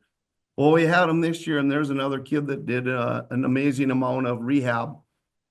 He's in the weight room 2 weeks after he broke both bones in one of his lower legs. He was 210 pounds. I watched him bench 310. I watched him run hurdles at the end of the season last year in track, which is just amazing to me that he got that far. Continued in the weight room all summer and had just a tremendous season. You know, he ended up over 1,000 yards rushing. You know, so you look at offensively what he can do, but defensively too. His speed from middle linebacker is, you know, we could really tell we missed that a little bit last year. And we got him, and yeah, I think kids were feeling pretty good at that point when we got to the Cromwell game. Yeah, and the two-headed rushing attack with Jonah and Isaiah Wright, and talking about Isaiah's career and his season, you know, he had some monster state playoff games against Cromwell Wright. I think I had him for 299 on the ground or something like that, which is a crazy number in itself. And then in the semifinals, he goes for over 350 yards. And it's just like you said before, you had some great athletes come through the program, and Isaiah's one of them. He is one of them, and, you know, and he'll be the first one to give credit to his offensive line. You look at that Cromwell game, our guys up front did a great job, and if you can get through that front, you know, they're loading the box with 8 guys. If you get through that, there's not many left, and we were able to get bodies on bodies, and he'd find an opening and go. And it was much the case in the semifinal game too. Then you got to see another side of Isaiah too, where, you know, they had a lot of guys in the box that were very talented, very talented defense with Hills. You got to see a guy that is willing to carry the ball 33 times and grind out 4 or 5 yards and end up with about 188 yards and 1 touchdown. So it's not just the big flash runs that he can pound too. He's about 200 pounds, and he did break a couple runs there. He got tripped up on one, but you know, never complained. We just kept going at him, and I think, you know, our conditioning, our physicality kind of wore them out a little bit too in the fourth quarter. So yeah, just a tremendous athlete. He's not only a great running back, but he had a tremendous year at D-back too, coming up and making tackles, which is one of the things you really wanted to focus on. And another good thing, he's a great receiver too. And then of course we lose Easton too, and now we lose our punter and kicker too. So who do we turn to? We turn to Isaiah, who carried some of our kickoffs, and then we had Noah Swemby come in and do some too, give him a little break, and he'd have to come in and punt for us as well. And when we gained back Gavin Aukes too, who could punt for us. So, you know, it's like we said, you know, he's just a tremendous athlete, but very unselfish. To give credit to his other backs blocking for him, like Jonah, and I tell you, Briar Strem for pound blocking wise is pretty good. And those guys up front, like all season long, just did a tremendous job.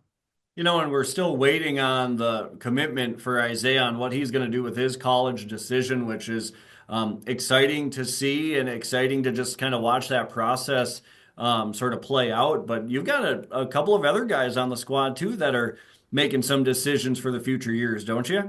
Yeah, we've got a couple of kids, you know, like Jonah's one of them. I know Concordia, Coach Horan's been down here and talked to Jonah, and I believe his dad played for the Cobbers. And, he's got to make a decision here pretty soon. And Caleb Stoltman's another one, very interested in playing in college. And he's got a couple people talking and looking at him. Ward State is one, I think, Concordia is another one too. And, I got to see how his foot heals. He suffered an injury early in the summer last year, then re-injured it in the Cromwell game and toughed it out for 2 big games. And, and now he's nursing that here and find out pretty soon when he'd be able to return to basketball, and hopefully it's soon. But there's another kid too that's probably going to have to decide if he wants to play or not when he goes to college. Yeah, those guys are your leaders on the team, big time leaders for the squad. And after you guys beat Hills Beaver Creek for the championship 20-8, that's obviously the toughest game of the year. Why not? In the state championship, it wasn't going to come easy. But I know myself and James Cardarelli, when he was down there too, in the media room after the game, he asked you about your reaction from walking into the media room the last couple of years, losing in the semifinals, and then this year you're at the top of the mountain, right? Just the peak of 9-man football this year. So if you could take us back through that moment and what that was like, basically walking into the room as a state champion. No, I was really, really emotional at the end of the game. I was kind of caught off guard. I didn't know if they were going to call timeouts or not. And, we got the ball back and they didn't. So we got our other guys in, got our seniors, our starters out, and for a kneel down, and my daughter was on the sideline. She does defensive stats. She tapped me on the shoulder. I kind of lost it when I gave her a hug, hugging the players. And we go out there, Micah Iverson was their most valuable teammate. And then we got our championship trophy and medals, and they went running to the crowd, which we had just a tremendous following all season. And it was the same down for the state championship. There's a sea of red and white, and held the trophy up and then take pictures. Then immediately we got to grab guys and we got to go to the media room, so we don't get much time to talk to anybody. And pretty exciting. It's pretty emotional in the media room. And yeah, it was a pretty incredible experience. And, in ways it really hasn't set in yet. It's been 30 years of trying and, being close a few years and have a setback here or there. And but I think, now we'll get some time off in the winter here will probably set in for not only for me, but for some of the kids too, and for the coaches as well. Yeah, it kind of makes me well up a little bit too, following you guys all year and just watching the elation and the joy on everybody's faces too. That was a lot of fun, man. And you mentioned the community support, and I know we've said it before, and it just reigns true all the time. It takes a village, and that Fertile-Beltrami community they're more than behind you guys and the school itself. Yeah, it's unbelievable. Our booster club, a lot of businesses, they helped, I think, charter 3 buses to our semifinal game, paying for like half the price. So a lot of our community members could go down there, especially some people that don't feel, comfortable driving in that area. It's just a great opportunity for them. Then for the championship game, I think they lined up 2 more buses.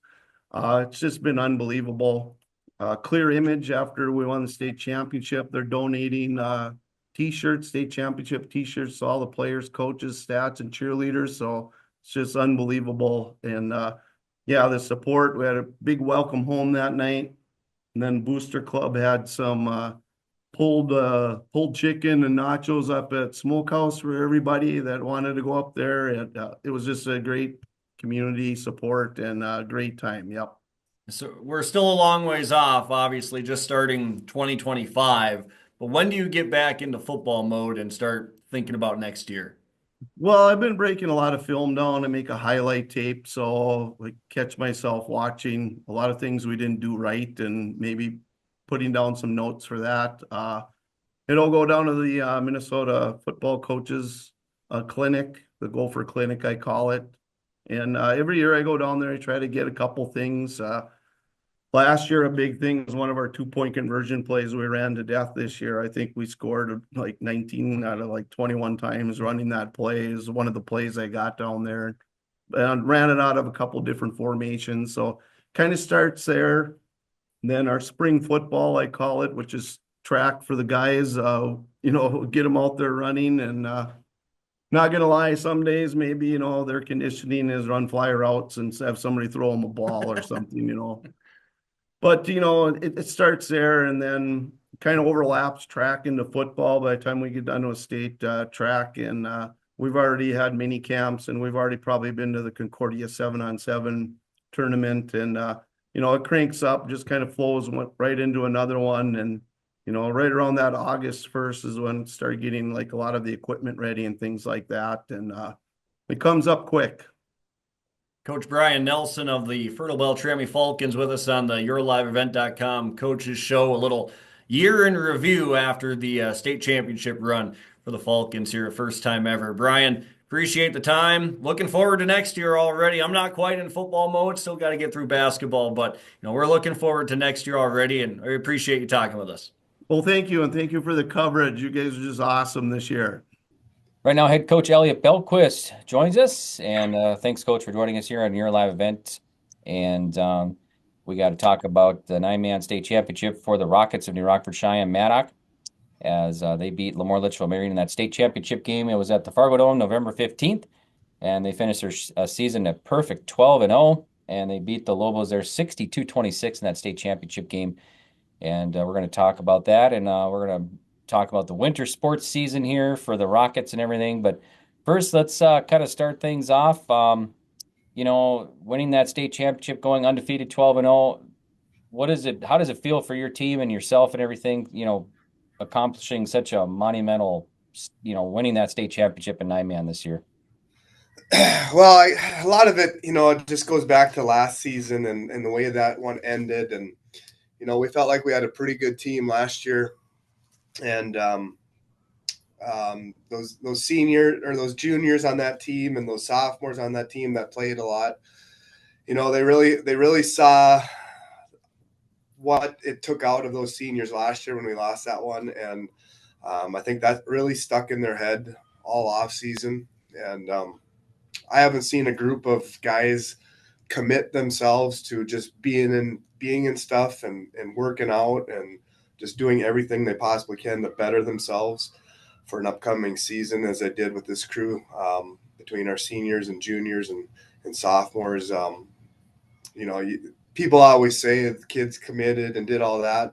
But, this was truly special to see these kids rally around each other and want to get back to that moment. So that was special to see. What do you think the players will take away from, the experience, winning the state championship both on and off the field? Well, I mean, first and foremost, the life lesson there is you put your mind to something and you really want something that, you got to work for it. And I think that's the biggest thing they can take out of it.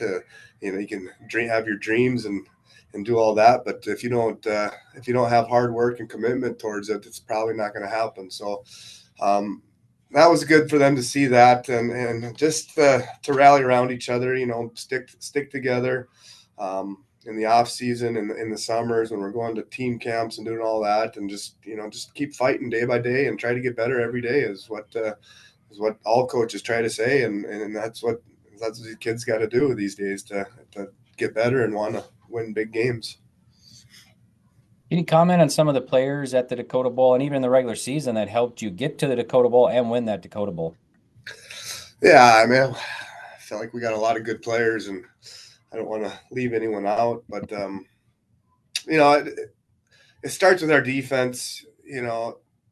Defense played great all year. We wouldn't be able to do a lot of stuff we do on offense if we didn't have that defense stopping teams and have the trust in them.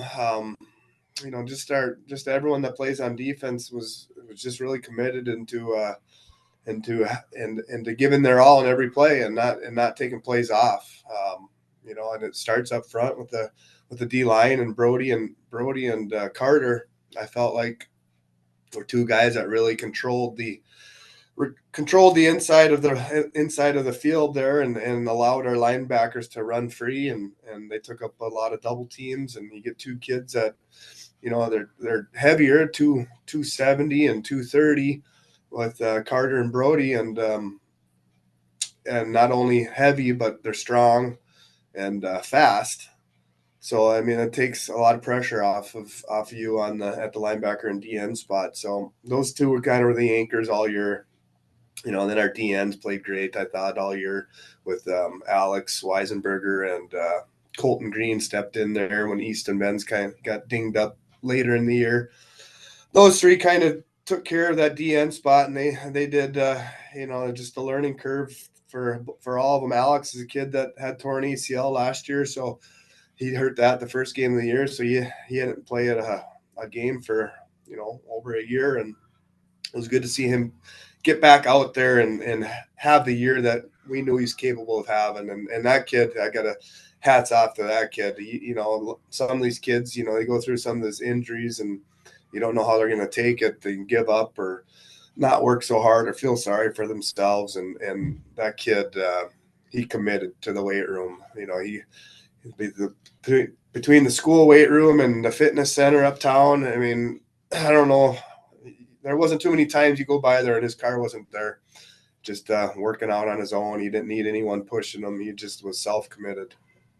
And then our linebackers with Cage Walford had an outstanding year. I mean, that kid really, he had a great year last year, but he really, really came out of his shell this year, and both offense and defensively just had a tremendous year. Just unbelievable explosiveness out of that kid. And yeah, he was just a menace out there. And then Kaylor Jacobson and Braden Collier did a great job at the outside linebackers and just smart players with good speed and just understand the game. And then primarily our DBs were Bennett Meyer and Paxton Epple. And Paxton is another kid that came off of a knee injury last year and didn't play a snap. So that was good to get him out there and in the groove again. And I mean, seniors, when you put a bunch of seniors on the field, athletic seniors and guys that are just there for the right reason, there to win and not worried about their stats. And, we're kind of a team that we don't talk a lot about individual performances. We don't care who gets the touchdowns. We just want to win. And, these kids could whine about their stats and, once in a while they say, come on, throw me another touchdown, do this. But, at the end of the day, they want the wins. And they know we're going to spread the ball out, try to get as many people touches. And they're just really, they just care about the winning and not so much about themselves. And that's what makes them special. Last time you were in the for New Rockford-Sheyenne was in the Dakota Bowl was 2012, and you won the state championship there too. So, in your 17th year head coach, you're head coach then. So, can you kind of compare the two teams? Like, how was the 2012 compared to the 2024 championship?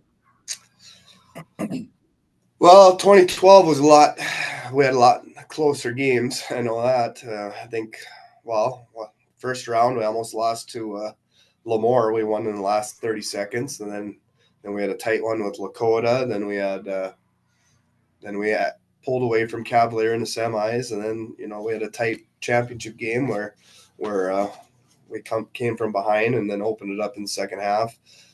But that team was physical. I think in that championship game we didn't complete a pass, so it's where our offenses have evolved from 12 to 12 years. We go in a game and don't even complete a pass, and now 12 years later we barely even run the ball. So kind of just adapt to what we have, I guess, is what we've done. But that year we had to get lucky. We had to get lucky, and in most years you do. You have to catch some breaks along the way. That year I believe we won 2 overtime region games, to get that number 1 seed, and it was a lot tougher of a challenge week in, week out. But this team, we opened it up pretty good on every team, and not very often you're going to win every game of the season with a running clock in the fourth quarter. So I think this team's just a little more explosive, has more playmakers all across the field. I think we didn't have to put maybe as many young kids in position. on the field as we did in 2012. But you know, I don't like when people say, you know, what team's better? Was this team better than that team? You know, we're super proud of both teams. You know, every team's different. I feel like we've had a number of really good teams that could have done it, and we just didn't catch the breaks. And you know, 2012 and 24, those two teams were able to get it done. So you got to give props to the seniors and the leaders on the team for making it happen and finding a way to make it to the end. How did the community, parents, fans, how did they all contribute to the team's success this year? Oh, our crowd was great all year. You know, it's fun atmosphere in Rockford to get to those games. Cars lined up all around the outside of the fence, and people yelling from out there and pounding on the fence. And as soon as you get to those playoff games, boy, the people really filter in. Actually, talking with the high school association after the semifinal win, I believe it was, they said we had the best gate of any game that week.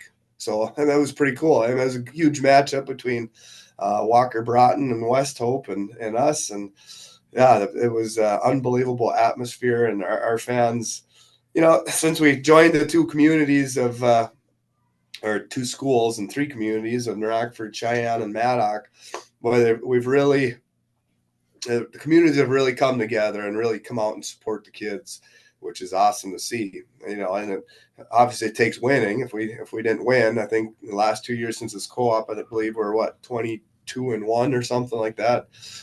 So it takes the kids to win. We got to win to get the crowds and get people in the stands. But no, it's always a good atmosphere in Rockford when a playoff game comes, and we're pretty thankful for the community that we have. And you know, that state tournament or that championship game, our section was just packed. So it's fun. I saw a lot of alumni, a lot of people that live in Fargo or out of town, that when you're scanning the crowd once in a while before the game, you know, just kind of seeing who's out there. It was just fun to see some of the faces out there that show up for it. So it's awesome to have that support from the alumni and both communities.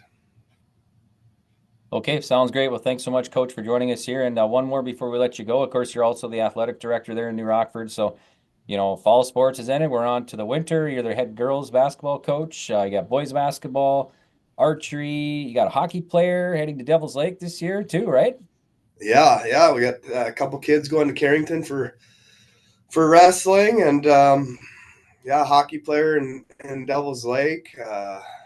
Basketball's full swing now. Boys are out. Boys a week away, but started to scrimmage this week. It gets busy now with we don't have the luxury of having a bunch of gym space, so it gets kind of messy trying to find time for everyone to get in and practice, but we make it work. And we're excited. Our girls team, you know, we got some work to do, and we know that, and we're going to keep grinding and keep putting one foot in front of the other one and try to get better and better every game. And our boys basketball team, you know, we feel like they're gonna be able to do some nice things this year. And they got a lot of those kids that you saw on the football field are basketball players as well. So they're excited. Coach Cook, he's excited with what he sees there. They made a nice run to finish the year last year and made in that qualifier game. So they're coming off with that little bit of confidence there, and then from the football season. So I feel like those boys have really matured. So it's going to be fun, exciting to watch them. Archery always has good numbers, I'm sure, in Carrington as well. I always get a lot of those young kids out, which is a great opportunity for them to be involved with something. And they'll be in full swing here, going to tournaments every weekend. And it's winter's fun. It's something going on, you know, about 4 or 5 nights a week. There's something going on. So keeps the AD busy, that's for sure. And just try to find more workers for everything. It's always the hard part of the job, but no, it'll be fun. Okay, sounds good. Well, thanks, Elliott. We appreciate it so much, and congrats again on the 9-man state championship. And good luck, the girls basketball and everything in New Rockford. So, yeah, thank you very much. Thanks for covering us this year, and It's been a pleasure working with you, Greg. You bet. Thanks so much. Yep. Have a good day. There's more at 104. Hillsborough, North Dakota has everything you need on your next road trip. Food, fuel, fun, and family-friendly activities. Stop by and fill up your tank or grab a bite to eat. Have a blast at Goose River Golf Club, the swimming pool, or one of our beautiful parks. There's even ice skating and cross-country skiing. Take in the sights or stay the night so you don't miss a thing. Experience Hillsborough and see why there's more at 104. Parenting is hard for all of us. And so providing those little resources that we can share for those conversations that are hard to have and to kind of be that icebreaker for both professionals, parents, and then open up that conversation to the more engaging conversation that's needing to be had. Being a parent myself, oftentimes it's the simple things that make a difference. As a busy parent myself, just engaging with your kids, making it an everyday thing so they know that you're there, they can always come to you when those difficult situations do arise. Contact Trail District Health Unit in Hillsborough for more information. Sharing our heritage, sharing our future. Choosing the right bank for your financial needs can be challenging with the many choices available. Dakota Heritage Bank is pleased you're interested in knowing more about what they can do for you. The Dakota Heritage Bank community bank setting is a strong advantage they have over larger, less personal banks. Customers are more than account numbers, they are friends and neighbors. Working together, Dakota Heritage Bank, member FDIC, equal housing lender. For the YourLiveEvent.com Coaches Year in Review, we have Bill Magnuson back on with us, head football coach for the Pequot Lakes Patriots, after a trip to the state semifinals in Class AAA this year and a season that finished 11-1. Coach, thank you so much for the time coming back to kind of recap that awesome season one more time. I have no problem doing that because it was such a wonderful season. It is kind of fun to talk about and look back at some of the cool things we did this year. You and I have talked throughout the season. We've talked after the season. We've been through about everything when it comes to this football season. And it always seems to come back to the group of seniors that you had and the lead up in the years previous to this 2024 season.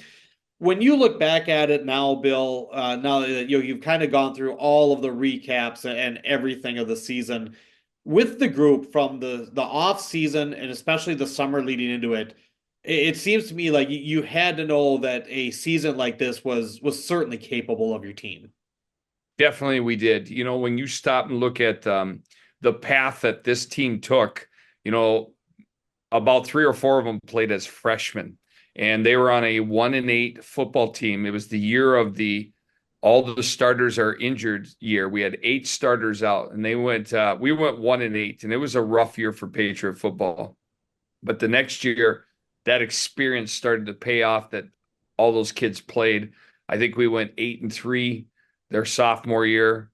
Their junior year, we went 8-2, and this year we went 11-1. So you could see it was built up. And then they put in time in the weight room to make sure they continued to get better. They challenged each other to be there every day. They challenged others to be there. It was a process. And if you look at the last 3 years, they were 27-5 over the last 3 years. That's quite a run for Patriot football. And then you culminated, with an undefeated season and all that experience and all that hard work paying off. And, you end up at the state semifinals. Came up a little short, but what a run. And what a career for these 25 seniors that put in time. So I've been around for 8 years, and I've certainly gotten to know that Pequot Lakes football has had a lot of very good seasons. Now, 3 state trips, including this year, but it was a little surprising when we both, I think, found out that this was the first ever undefeated regular season. What did that mean to you and these guys?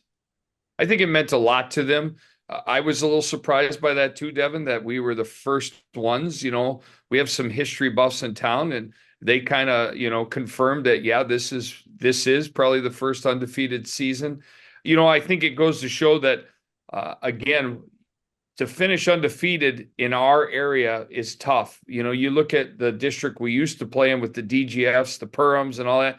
Pretty hard to go through a regular season and not have a bump in the road. And now you look at some of the teams we play too. It's just good football. Between your Escos, your 2 Harbors, we play North Branch, Grand Rapids. those are schools that have really good football programs too. So it's very hard to run the table, so to speak. So to do what we did this year, I think means a lot to the kids, that they took one game at a time, and their goal was to finish that game, write a great story, and win that game. And they did that every week, and that's all they focused on. When you look at it from the collective, and we go to the semifinal game, and when you switch districts, you had the chance to play a couple of 4A teams where you used to play, one and one that was always kind of teetering between 3A and 4A. But then there's also those games that you had the starters out real early. And when you look at how the Dassel-Cokato game unfolded, do you feel that had some effect, is that you didn't have a lot of games where your guys had to play the full 4 quarters? It definitely is in the back of your mind as a coaching staff. Dassel-Cokato platooned, which means they only played so many guys on offense, and those guys did not play defense. So they were a little more fresh. I think their experience of playing at the bank had something to do with it as well. It was extremely warm down on the field. Fans don't always see that, but we forewarned our kids about that. We did some conditioning inside.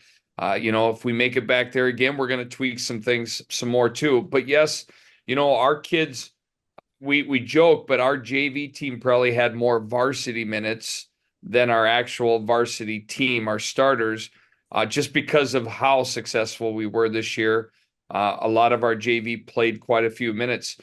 Towards the end of the year, we knew we had to go back to our starters, and they played a lot at Two Harbors in the section final. They obviously played the whole game at Annandale, and our kids, I think, really responded well. But moving to that indoor environment and then playing a team that platooned and then no-huddled us right there on the ball too, probably caught us a little bit by surprise, and maybe definitely was a factor as the game wore on and came to the end. When you look at that starting group, and especially because a vast majority of the year it was all seniors, and it might be hard to pinpoint a few, but were there a couple of moments or a couple of plays that this group was able to make that even as coaches, you just kind of stood there and just said, wow, how did that went absolutely perfect, or wow, how did they get that off? I'll be honest with you. We said that many times this year. We were very blessed to have some football players, a really good group. And it's not just the seniors. We had some juniors. Some of the sophomores on special teams just did wonderful things. But there's something fun about calling a play and watching it executed to perfection and just watching it go. And then I think what was really cool about this team is they celebrated whoever was successful. It wasn't a me team, an I team. It was a we team, and there were no egos, and they just celebrated each other all year long. If somebody went down and got injured, they were on their knees hoping everything was okay, because that's a brother. That's part of the family. But as a coach and our coaching staff, we had many times this year we went, holy cow, they executed that exactly how we taught it. They get what we're doing, and it was a lot of fun to watch. When you look back at the experience of the state tournament, you had a cold day in Annandale, obviously the U.S. Bank Stadium trip, and one thing that is always cool, and I think when you get into Class AAA and then maybe in 4A, is you start making that shift between the small town communities that everything revolves around that school, where the bigger communities, it's, well, if you're involved, but the outlying community maybe doesn't care as much. Talk about the ride when it comes to the fan base and how they showed up for the Patriots. Wow. I literally was blown away from the support of making sure we had live streams so people could see it or listen to you on the radio. But it's amazing how many people reach out and are very excited about Patriot football and Patriot activities in general. But I'll just give you this. At the state semifinals, you line up on the hashes and they introduce the two towns and the two teams. And to sit there and then listen to First Dassel, who was the visitor, their crowd was loud. It was good. But to hear Pequot Lakes when they announced, the Pequot Lakes Patriots 7-3A champs, and to hear the roar, literally, I think everybody in town was at that game, and to turn and to see the crowd and see that side filled with Pequot Lakes Patriot fans, it literally gives you chills. That's what the type of community we live in. They're very supportive of their student athletes and of their school district. It's pretty amazing feeling to be on that field and to hear that support behind you. And it was like that all year long. So we are blessed where we live, but we really appreciate the support, and it'll be continued. I know it will. So. Well, I know that a couple of people have asked me, and certainly in my mind, we obviously shift to the winter sports season, but I'm thinking, okay, there's going to be a few names I recognize next year, but for those that, and I mean, and our job is, of course, focusing on varsity, is that there's going to be such a different look. Your senior group, and again, for a AAA school to have 25 seniors is an amazing group. So let's get you out on that. That senior group, obviously we've talked already a little bit about what they accomplished, but what they meant about leading the program and what you're hoping that will help continue for Patriot football after this amazing season, Bill. Well, it's not just leadership on the football field. You need leadership in your hallways, in your lunchroom, in your classrooms. And it always takes work, working each grade level, just working with what's the right etiquette, how you do things right, all that. And this group just keeps learning every year. We've got numerous emails from staff members about the quality of the human beings this senior group was, their leadership in the classroom, their leadership in the hallways. Personally, I've seen a couple of those seniors go into the bleachers and pick up garbage after a home volleyball game. That's the kind of things I think as a coach and as a school, you hope you develop those type of individuals, and they just did it, and they led by example. And we're hoping our grades below saw that path, saw that footprint that they left, and can duplicate that. We talk about 25 seniors. We have a sophomore class that has 27. And if we can continue to keep them, maybe we're talking in 2 years about 27. We have 16 juniors that next year are going to be our leaders. And, they were part of the team and hopefully learned from this group. But again, we're pretty proud of what we do in our program and how each level and each grade leads and learns from each other. Coach, such a pleasure to be a part of the run for the Patriots to the state semifinals, and we strive always, especially a year like that. You always strive for more. We're looking forward to many more years, Coach. Well, Devin, I am too. And, I say it to you every time, but thanks for all you do for high school football. But I just want to say thank you for all you do for high school activities. You're an ambassador of student athletes and our programs, and we appreciate the relationship and would love to continue it for a lifetime contract if we could do that. Oh, well, let's talk to the right people. Yeah. Coach, congrats again on an amazing year. So much fun, and we will talk to you down the road. Sounds good, and thanks for all you do for high school football. Bill Magnuson, head football coach for the Pequot Lakes Patriots for the YourLiveEvent.com Year in Review. Joining us now, part of our 2024 Year in Review Coaches Show. This is Harvey McMahon with the West Fargo Horace Sox joining us now. And Harvey, winning the state championship is always fun, and I know we've kind of talked about it throughout the course of the tenure here with West Fargo Horace going from a freshman-only program to having JV to having varsity, and the first of finally making the playoffs and winning a playoff game to this year, making it to the Dakota Bowl the first time and coming away with the championship. So what was this season like earning a state championship over Grand Forks Hood River at the Fargo Dome? Oh, it was an awesome reward for a lot of hard work put in by a lot of people into the program, and it's a little bit of a dream come true. It's been very rewarding for a lot of people that have been involved. Take us through when you finally got to that, double zeros, triple zeros, whatever it was in that state championship game. What's kind of going through your mind as you're soaking it all in when you officially, won that championship? It's a surge of emotions. It was you feel kind of everything all in one, and it was hard to believe, and you're just trying to soak it all in while you can. So I know I put a big emphasis on that, is just trying to take in the moment, because again, it comes and goes pretty fast, and but the build up to it is very long, and it takes a lot of hours, and it was very, very rewarding. When you think back at it now, I know we've been removed over a month plus from that state championship game at the Dakota Bowl here, Harvey. But what's one thing that's going to stick out about this year's club that you're going to remember for years down the road, whether it was the games, the practices, just the stuff throughout the course of the week? What are you going to remember most about this year's crew? Well, and I'm happy you brought that up because it is the camaraderie. Like I said, the championship is pretty fleeting, right? It comes and goes, and it's the pinnacle. It's a great feeling, and you want to keep doing it. But it truly is, and it's cliche, but once you've kind of lived it, you understand like it's really the climb and the journey together that's really important. And this group of kids, there was never a practice or a game where it was like, oh, the football season's getting long and we have to practice, we have to show up. It was a get-to attitude, and the kids really loved each other, and the coaches and the players. It was a big family, and we truly enjoyed our time together.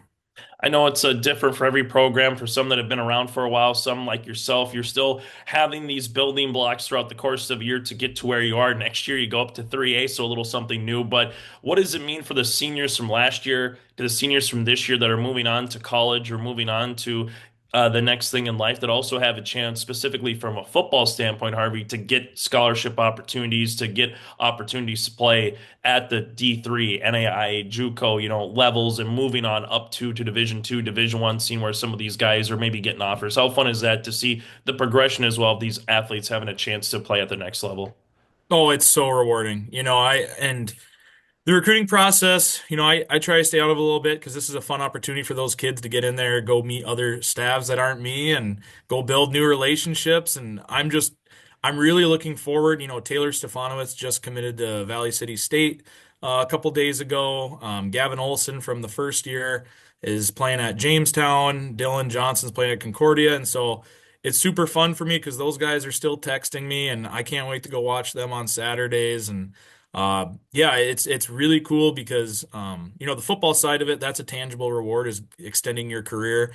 But also, before that state championship game, the last practice, those seniors last year, so the original senior class, sent a montage video to the team, and you could tell that state championship meant something to them too. And I will say this, that state championship doesn't happen without that initial senior class. And so I think just when you're dealing with young men like this, for them, including that senior class the first year, and obviously the senior class this year, and everyone involved, when you build something like that, and you kind of see a pretty cool timeline that I think the public is catching on to, building something like that is so applicable, whether it's extending your career into college football or, obtaining that degree that you might want, and eventually the workplace and ultimately in the family life, being a husband and things like that. So having something like that you've been through, and it provides testimony for these kids when they get older. And it's really cool because a lot of people don't get that at this age. And so I'm pretty happy that they did. The one thing, maybe alluding to my next point, what is the senior class? What's the thumbprint? What are some things that they've left over for the future Horace Hawks coming up through the system? And you can even equate it to the first senior class that you alluded to, Harvey, that, graduated a year ago. Now you get your second senior class to come through this year through the program. So what is those two grades just kind of left their mark on this program moving forward for future, Horace Hawks teams? Well, there's all sorts of words I would use to just thumbprint these kids, so to speak. But the one that's currently, and maybe it changes day or by week, but the one that's been kind of just sticking in my head is tough. I mean, they are tough kids. To do what they did is exceptional. It's exceptional what these kids were able to achieve and do. They didn't win a ton of sub-varsity games growing up, including middle school. They didn't win a lot. And it was a collective unit that chose to go down this path, and they accomplished their mission. And so a lot of that is not easy. It's it wasn't too long ago when kids were heckling the football team for being 0-9, and it's playing through some pretty bummed up injuries like Mason did in the state championship, overcoming injuries, and that's on top of just things that happen in personal lives from 15 to 18-year-old kids. So there's a lot that those kids took on, and it's very, it's very encouraging as a coach, but I think tough is the word, or resilient would be the words I'd use to describe them. When we take a quick look ahead here, I'll just ask you one question for next year, Harvey. Since there is a little difference again with the new football plan that's out in the state of North Dakota, you'll be making your way 3A. I'm sure you've had parents, I'm sure you've had fans ask you, so what's going to be the biggest challenge or difference going from 2A to 3A? And I'll leave it at that, Harvey, I guess. What have you heard, and what are going to be some challenges, I guess, moving forward once you get ready for the fall of 2025? Yeah, and that when I was coaching at Fargo South, obviously we were in 3A then, and being able to coach at the different levels, the biggest thing that you see is depth. Depth is the big piece, and so getting kids out because we will be the smallest public school by quite a lot. I know they skipped over 4 schools and kind of plucked us and brought us up, and to be honest with you, we're happy about it. I had one-on-one meetings with the kids at the end of the year, and they're stoked about it. And the 2 things I told them directly was, a commitment to the weight room has to be increased. And then secondly is we have to develop depth at our own pace, whether that's moving kids around that are already existing on roster or finding kids in the hallways, getting them even more excited about it, getting them out for football. I would say depth and weight room commitment would be the 2 biggest things between 2A and 3A. And now the nice thing is you don't have to answer the question anymore or have the question asked, when are you going to play West Fargo and West Fargo-Cheyenne? They're going to be on the schedule for the first time here, Harvey, at the varsity level. Yeah, and that's the one thing as a coach I'm really excited about is that 2A division is just seems to be a hot topic. People just it doesn't ever seem to work out. And so the one nice thing is we're in 3A now, and we'll never go back down to 2A as long as I'm coaching here. And so I'm just kind of happy we're out of that situation. So we're in 3A. We can play the schools that we're supposed to in the area, and we're happy to live with that.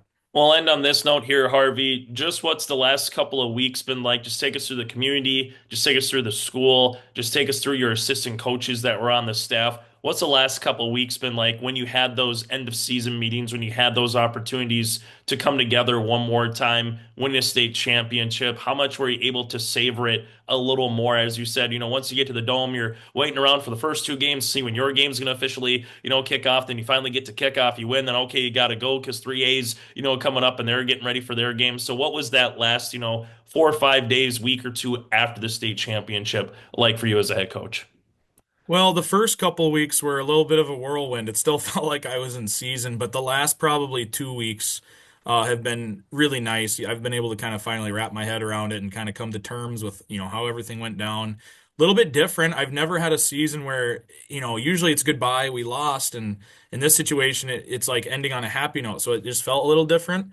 But just talking to everybody, it's been just super positive, very thankful for the time we've had together. It's been extremely humbling, players, assistant coaches, parents, everybody's excited and super happy because, we've seen the fruition to the processes that we've put in place. And so it's been a lot of good positivity and, for myself personally, just kind of wrap my head around it. It's been, again, just the best word that comes to mind is probably just humbling because, these are the things you work for. And when it happens, it's a little bit of disbelief, but then it's a good feeling. Harvey, as always, thanks so much for your time. We'll look forward to seeing you in the fall of 2025 for some more Horace Hawks football. Absolutely. Thanks for having me as always.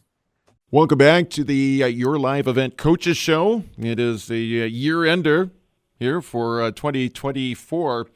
And time to talk Warroad girls hockey. Warriors winning their 3rd straight Class A state championship this past season. And with us on the line right now, head coach Izzy Marvin. Coach, thanks for joining us. Appreciate it. Yeah, no problem, John. Anytime you want to talk about our girls hockey program, that's fun to do. And I'm glad you mentioned that too. And I can't remember which post game it's from. And there have been, the last 3 have been championship post games. But you made the comment, something along the lines of folks caring about girls hockey and the fact that our little neck of the woods here is one of those communities that cares about girls hockey. And you were kind of hoping that would kind of spread from northern Minnesota and kind of make its way a little bit further south. I thought that was really neat.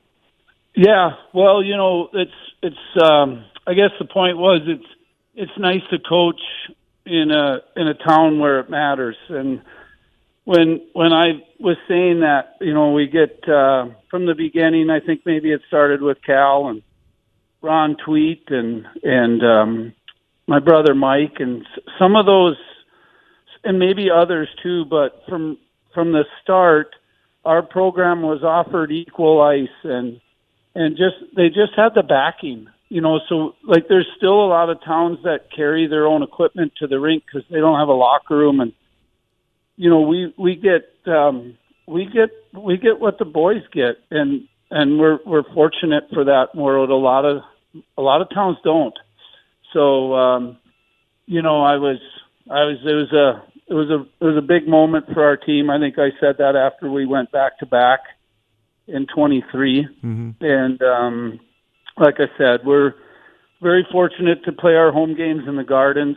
We got a great dressing room. We get prime ice times, and the community gets behind us. Like it's fun to coach where it matters, and so that, I guess that was kind of, and I think a lot of towns don't get that. A lot of girls hockey players don't get to play where it matters, and or they're always fighting for maybe equal time or whatever, or better schedules or ice times or all that sort of stuff. So Sure. we're fortunate here in Warroad. Talking with Warroad girls hockey coach David Marvin. Coming off of that back-to-back season, championship season, what was the game plan? Heading into 23-24. Obviously, it was to win another one. But what were the first steps in heading into that regular season in 23-24? Well, I think the first steps were trying to replace, 9. We had 10 seniors, 9 of which are playing college hockey, which is a huge, huge number for our size town. And, so you got to replace 10 seniors that made major impacts on that 23 championship. So we were super fortunate. We had some real talented kids move into Warroad. And then the other thing, we had some kids that had been kind of waiting for their opportunity to be the go-to players, and I thought they really stepped up, a lot of those kids. So, and it took us a long time. Like even at Hockey Day, we're still changing our lines around. We lost 8 games that year by 1 goal. So we were fighting it a little offensively, but that maybe was to be expected when you graduate Talia Hendrickson and Bartz and Kate Johnson. That kind of talent doesn't just grow on trees. So, right. And we haven't had that kind of offensive ability since. But this group, showed that there's other ways to win, and just by playing as tight as possible defensively, and we have players that are so courageous, willing to block shots and do those things. So that 24 group, there was a lot of nail biters, John. It was, but it was really gratifying, rewarding. It was so much fun to go down and do it 3 times in a row. To come from behind against Crookston. We're down 2-0 going into the third period, and the kids really buckled down. A couple big goals by Markalka in the third period, and here we go. We're going back to the state tournament now.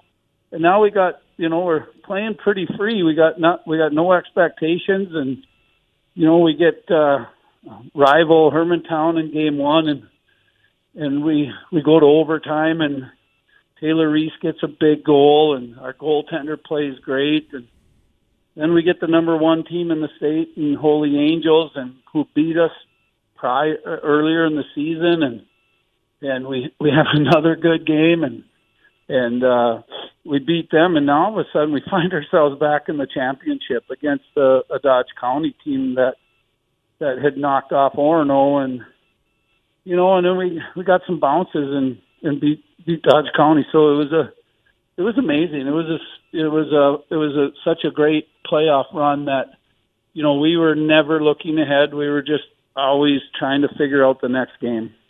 And again, if you're just joining us on the YLE Coaches Show, our year-ender, talking with Warroad girls hockey coach David Marvin. One of the bigger things, or one of the bigger positions, and I'm glad you talked about the defensive style of play with your D-core, of course, with the offense from last year's team. But I think the biggest addition and one of the bigger positions that really makes a Warrior hockey team tick, and that's got to be goaltender. Well, it is. We feel really fortunate to have Peyton Raleigh. She was our team MVP last year, and she's playing extremely well again. She seems like she doesn't get rattled in the big games. It's a special quality for a goaltender to have. The athleticism, and then that I don't know how they do it. They're the last person back there, and they hang in there, and so she's been really good for us, and you don't win without good goaltending, and she provided that last year, as Stevie did the year before, and Kendra did the year before that. So there's a common denominator. You get a good goaltender, you got a chance. Yeah, and Peyton Raleigh definitely stepping into that role, stepping back into that state tournament. And getting Dodge County in that championship game, and we're talking about a team that has made the trip up to Warroad to participate in the holiday tournament, and facing them in the state championship game. For me, that was kind of neat. Well, it was. I think the first year there wasn't a Metro team in the championship game. So that was kind of cool. I know the Dodge Counties worked hard on their program. They were AA for the longest time, and in the last few years they've been Class A. They're having another outstanding year this year, being ranked 1 or 2, I think, pretty much all year. So yeah, it was nice, and maybe the experience, of being there before, with Comstock and Sandy and Hardwick, and some of these kids and our coaching staff had been there so many times. Maybe that was a big advantage where Dodge had never been there before, So I felt like that played well for us. Yeah, and I think and actually, if you look at the three-peats earlier on in the 2000 and the three-peats here, it's always been the kids that were seniors. They were, if not all of them, most of them were on that first team that started the three-peat run. Well, yeah, we had a good group, and like I mentioned, there was some years these kids maybe didn't have a major role, but then all of a sudden it's not just Comstock and Sandy and Hardwick, it's Maddie Skogman and Sophie and CJ McLaughlin and Michaela Curtis, and some of these kids that have been with on the state tournament but maybe playing third line or maybe fourth line, and now it was their turn, and that was exciting to see how well and how important they were to our team. Like, they played well down there. Again, the Warriors wrapping up 23-24 as state champions third time around in Class A, and trying to do the same here in 24-25. Off to another good start here so far in the season, and wrapping up 24 with another Hockeytown Holiday Classic Championship and another good run there. What are you looking forward to in 25 coming up here as we transition from December and into January, and ultimately through the rest of the season? Well, I think the biggest thing, John, is I hope for good health for our team. We've got a lot of hockey games in the next 30 days. And then after that, if we can continue playing well defensively, but we need to get better. We need to get better with the puck and our execution. We got to find some more offense. That'll be something we continue to work on every day. But you know what? If we stay healthy and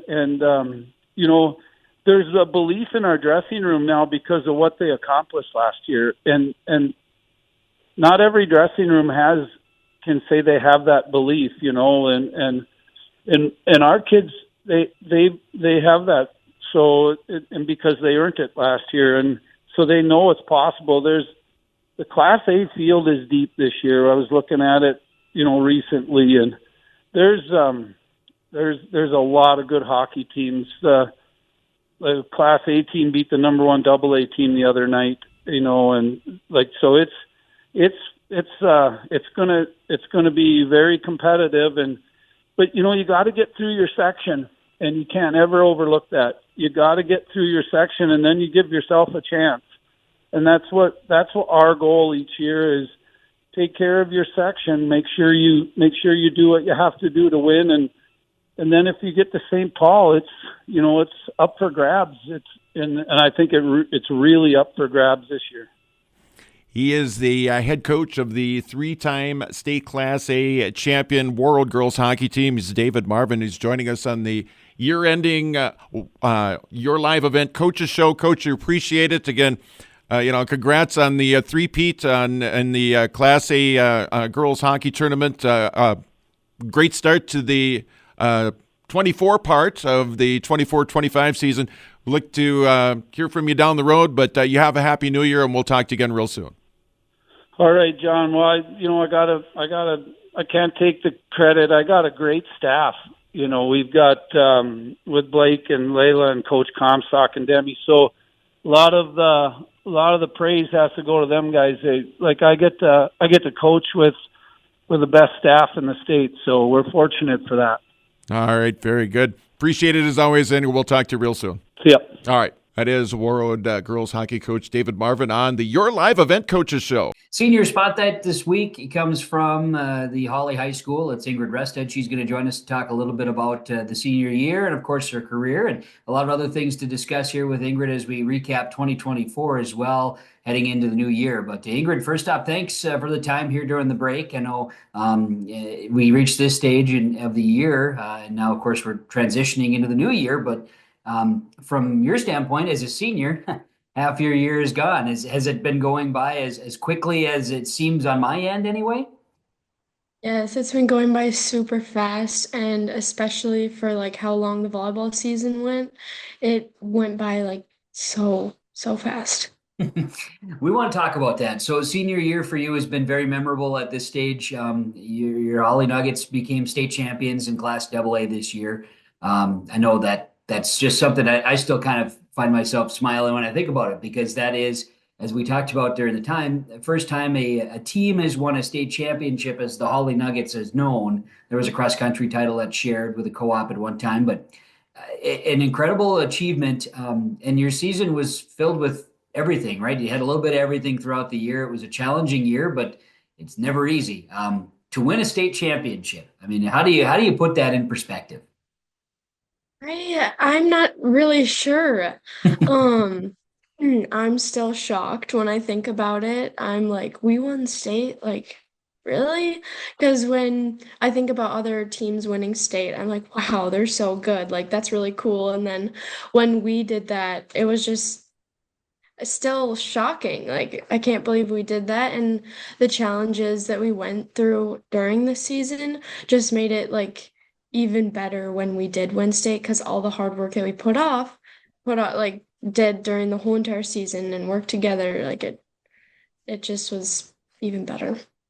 A magical type scenario. You guys made a run into the section playoffs and find yourself in the state tournament. And I think the time you spent on the court, well, that was important and impressive, and you win. But sounded like as a team, you guys really enjoyed all the bonding you had in for the week you were there, just with a lot of different things that you got to experience as teammates and friends and classmates.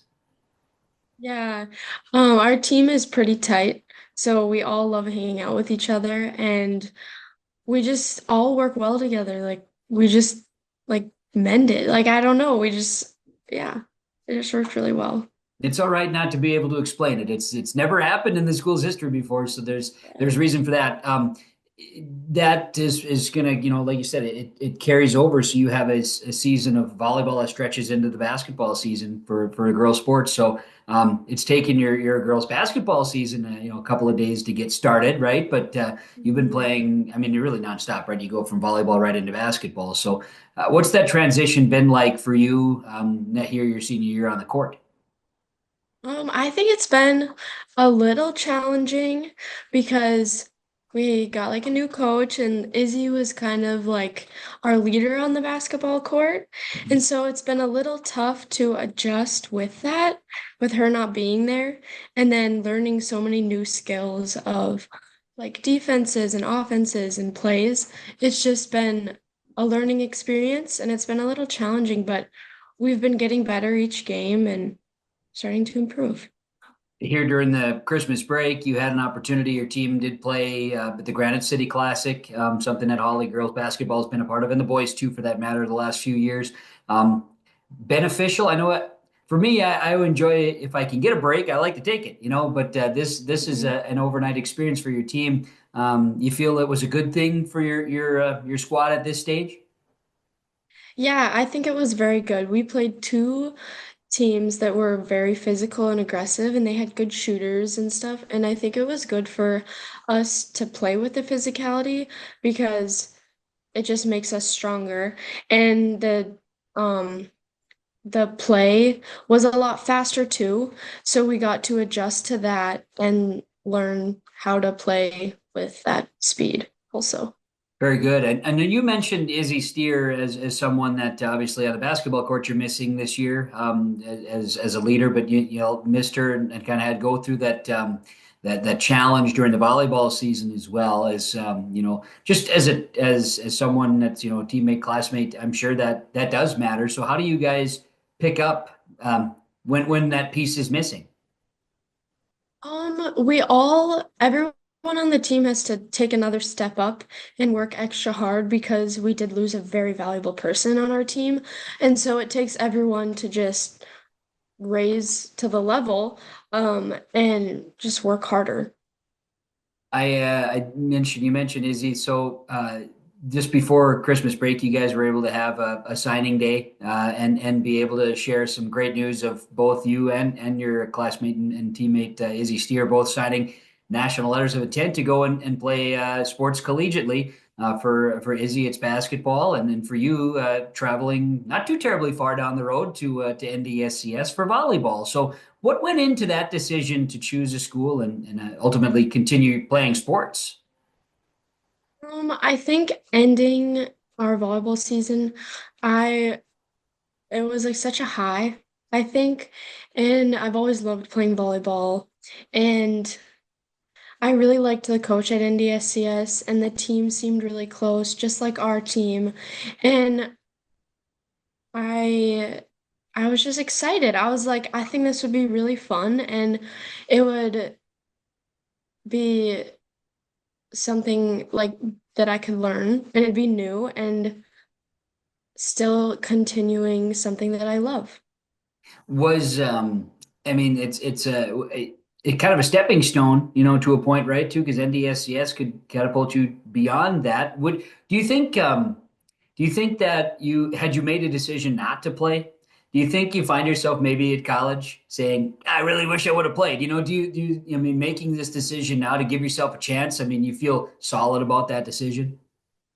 Yeah, I'm really excited and I'm really happy that I chose to play volleyball in college. And I think if I did go to college and I didn't play volleyball, I would regret it a little bit, I think. And there's always like those co-op teams like with girls and boys that you can play, but I don't think it's the same. Like I think I would have regretted it a little bit.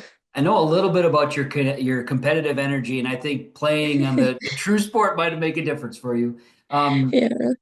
Volleyball is a family thing for you, and I want maybe just for you to touch on that with your mom being coach at your high school team, but aunt involved and cousins playing, and the history of the family too on your mom's side from the collegiate experience playing volleyball.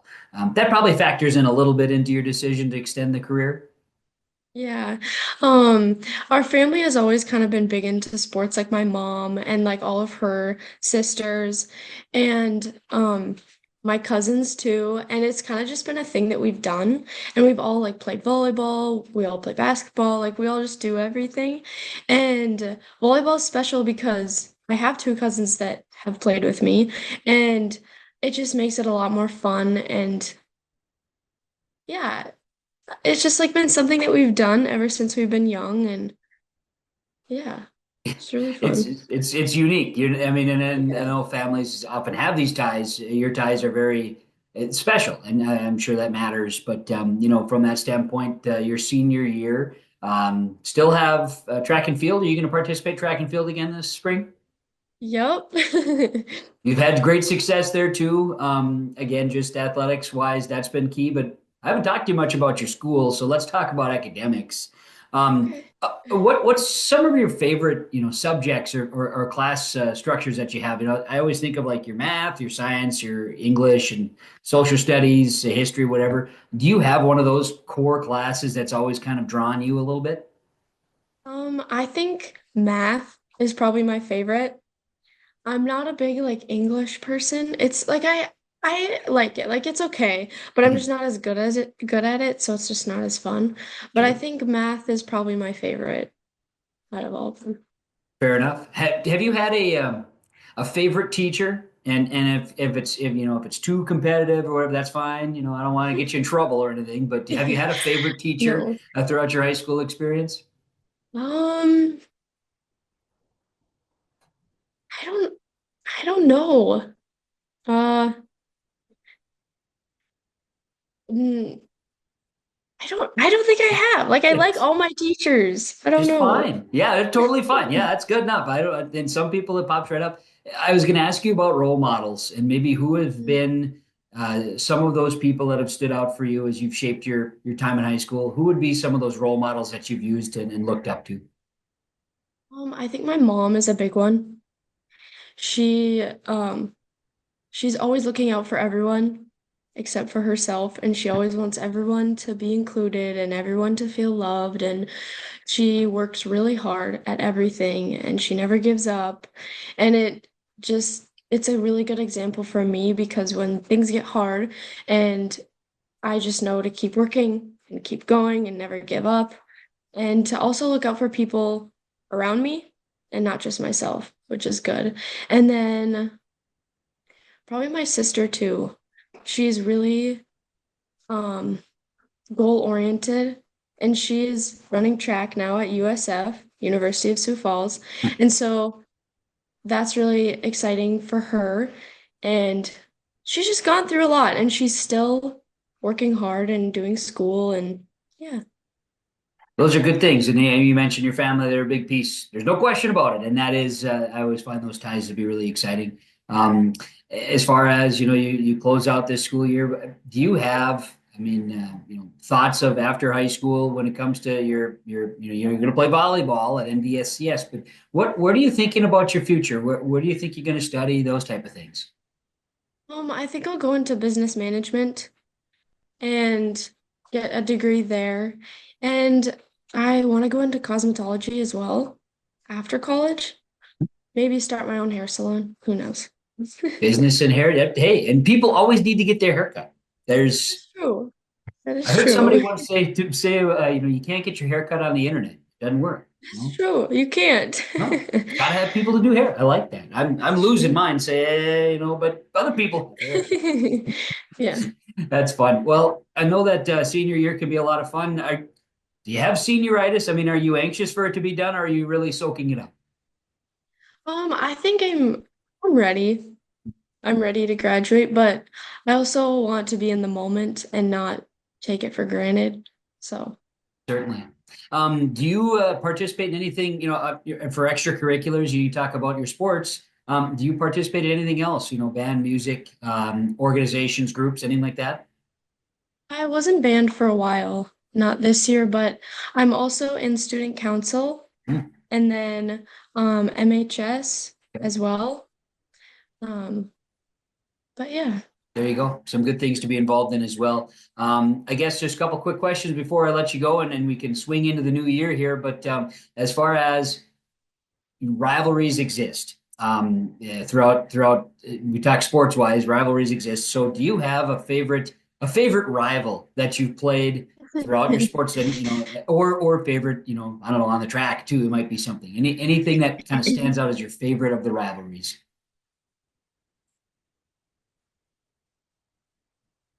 And this could be tough. This is a tricky I question. don't know. I don't know if I have a fave. Barnesville, DGF, and Perham. I feel like those are some pretty good rivalries that we have. I don't know if I have a favorite, but I feel like those are always rivals. And I know that you're always active, always playing sports, and then you get to develop relationships with, players potentially, from across the area. So maybe just who you've kind of, gravitated towards as some of your friends now that maybe are on those rivalries that you've played with and things of that nature. Like people that. Yeah, sure. Yeah. Like Sydney Roberts from Breckenridge. Greta Razor from Perham, Addie Hackle from Perham. There's some people from Frazee, Bryn MacArthur, I think. Sure, yep. And then those are like the main people that I can think of. Sure. And that's kind of neat. There's a lot of that cross then when it comes to this time of the seasons where you're in the AAUs or whatever, right? There's a lot of that nowadays, isn't there? Where you go up against some of the you probably played these kids for a lot of time. There's some of that goes, it transcends, I'm sure. Yeah. You'll play on like the same team as someone for like a jail volleyball team, and then you'll go in the regular season and play against them, and you're like, oh, I know you. Kind of makes it fun, but makes it interesting, no doubt. Well, Ingrid, it's been a lot of fun. I've enjoyed watching you throughout your career, and I look forward to seeing how the rest of your senior year goes along, and I'm glad to hear of the signing at NDSCS. So good luck to you in the pursuit and continued success, but appreciate your time and enjoy the rest of senior year. thank you. Yes, thank you. You're welcome. Ingrid Rustad from Hawley. She is our senior spotlight this week on YourLiveEvent.com. Thank you so much for tuning in to the YourLiveEvent.com Coaches Show. It's presented to you by the Hillsborough Economic Development Corporation on behalf of everybody with R&J Broadcasting, with Your Live Event, and with Halstead Telephone Company. I'm Chase Miller, wishing you a happy new year and holiday season. Join us on Wednesday, January the 8th for our next Coaches Show at 7 o'clock here on YourLiveEvent.com.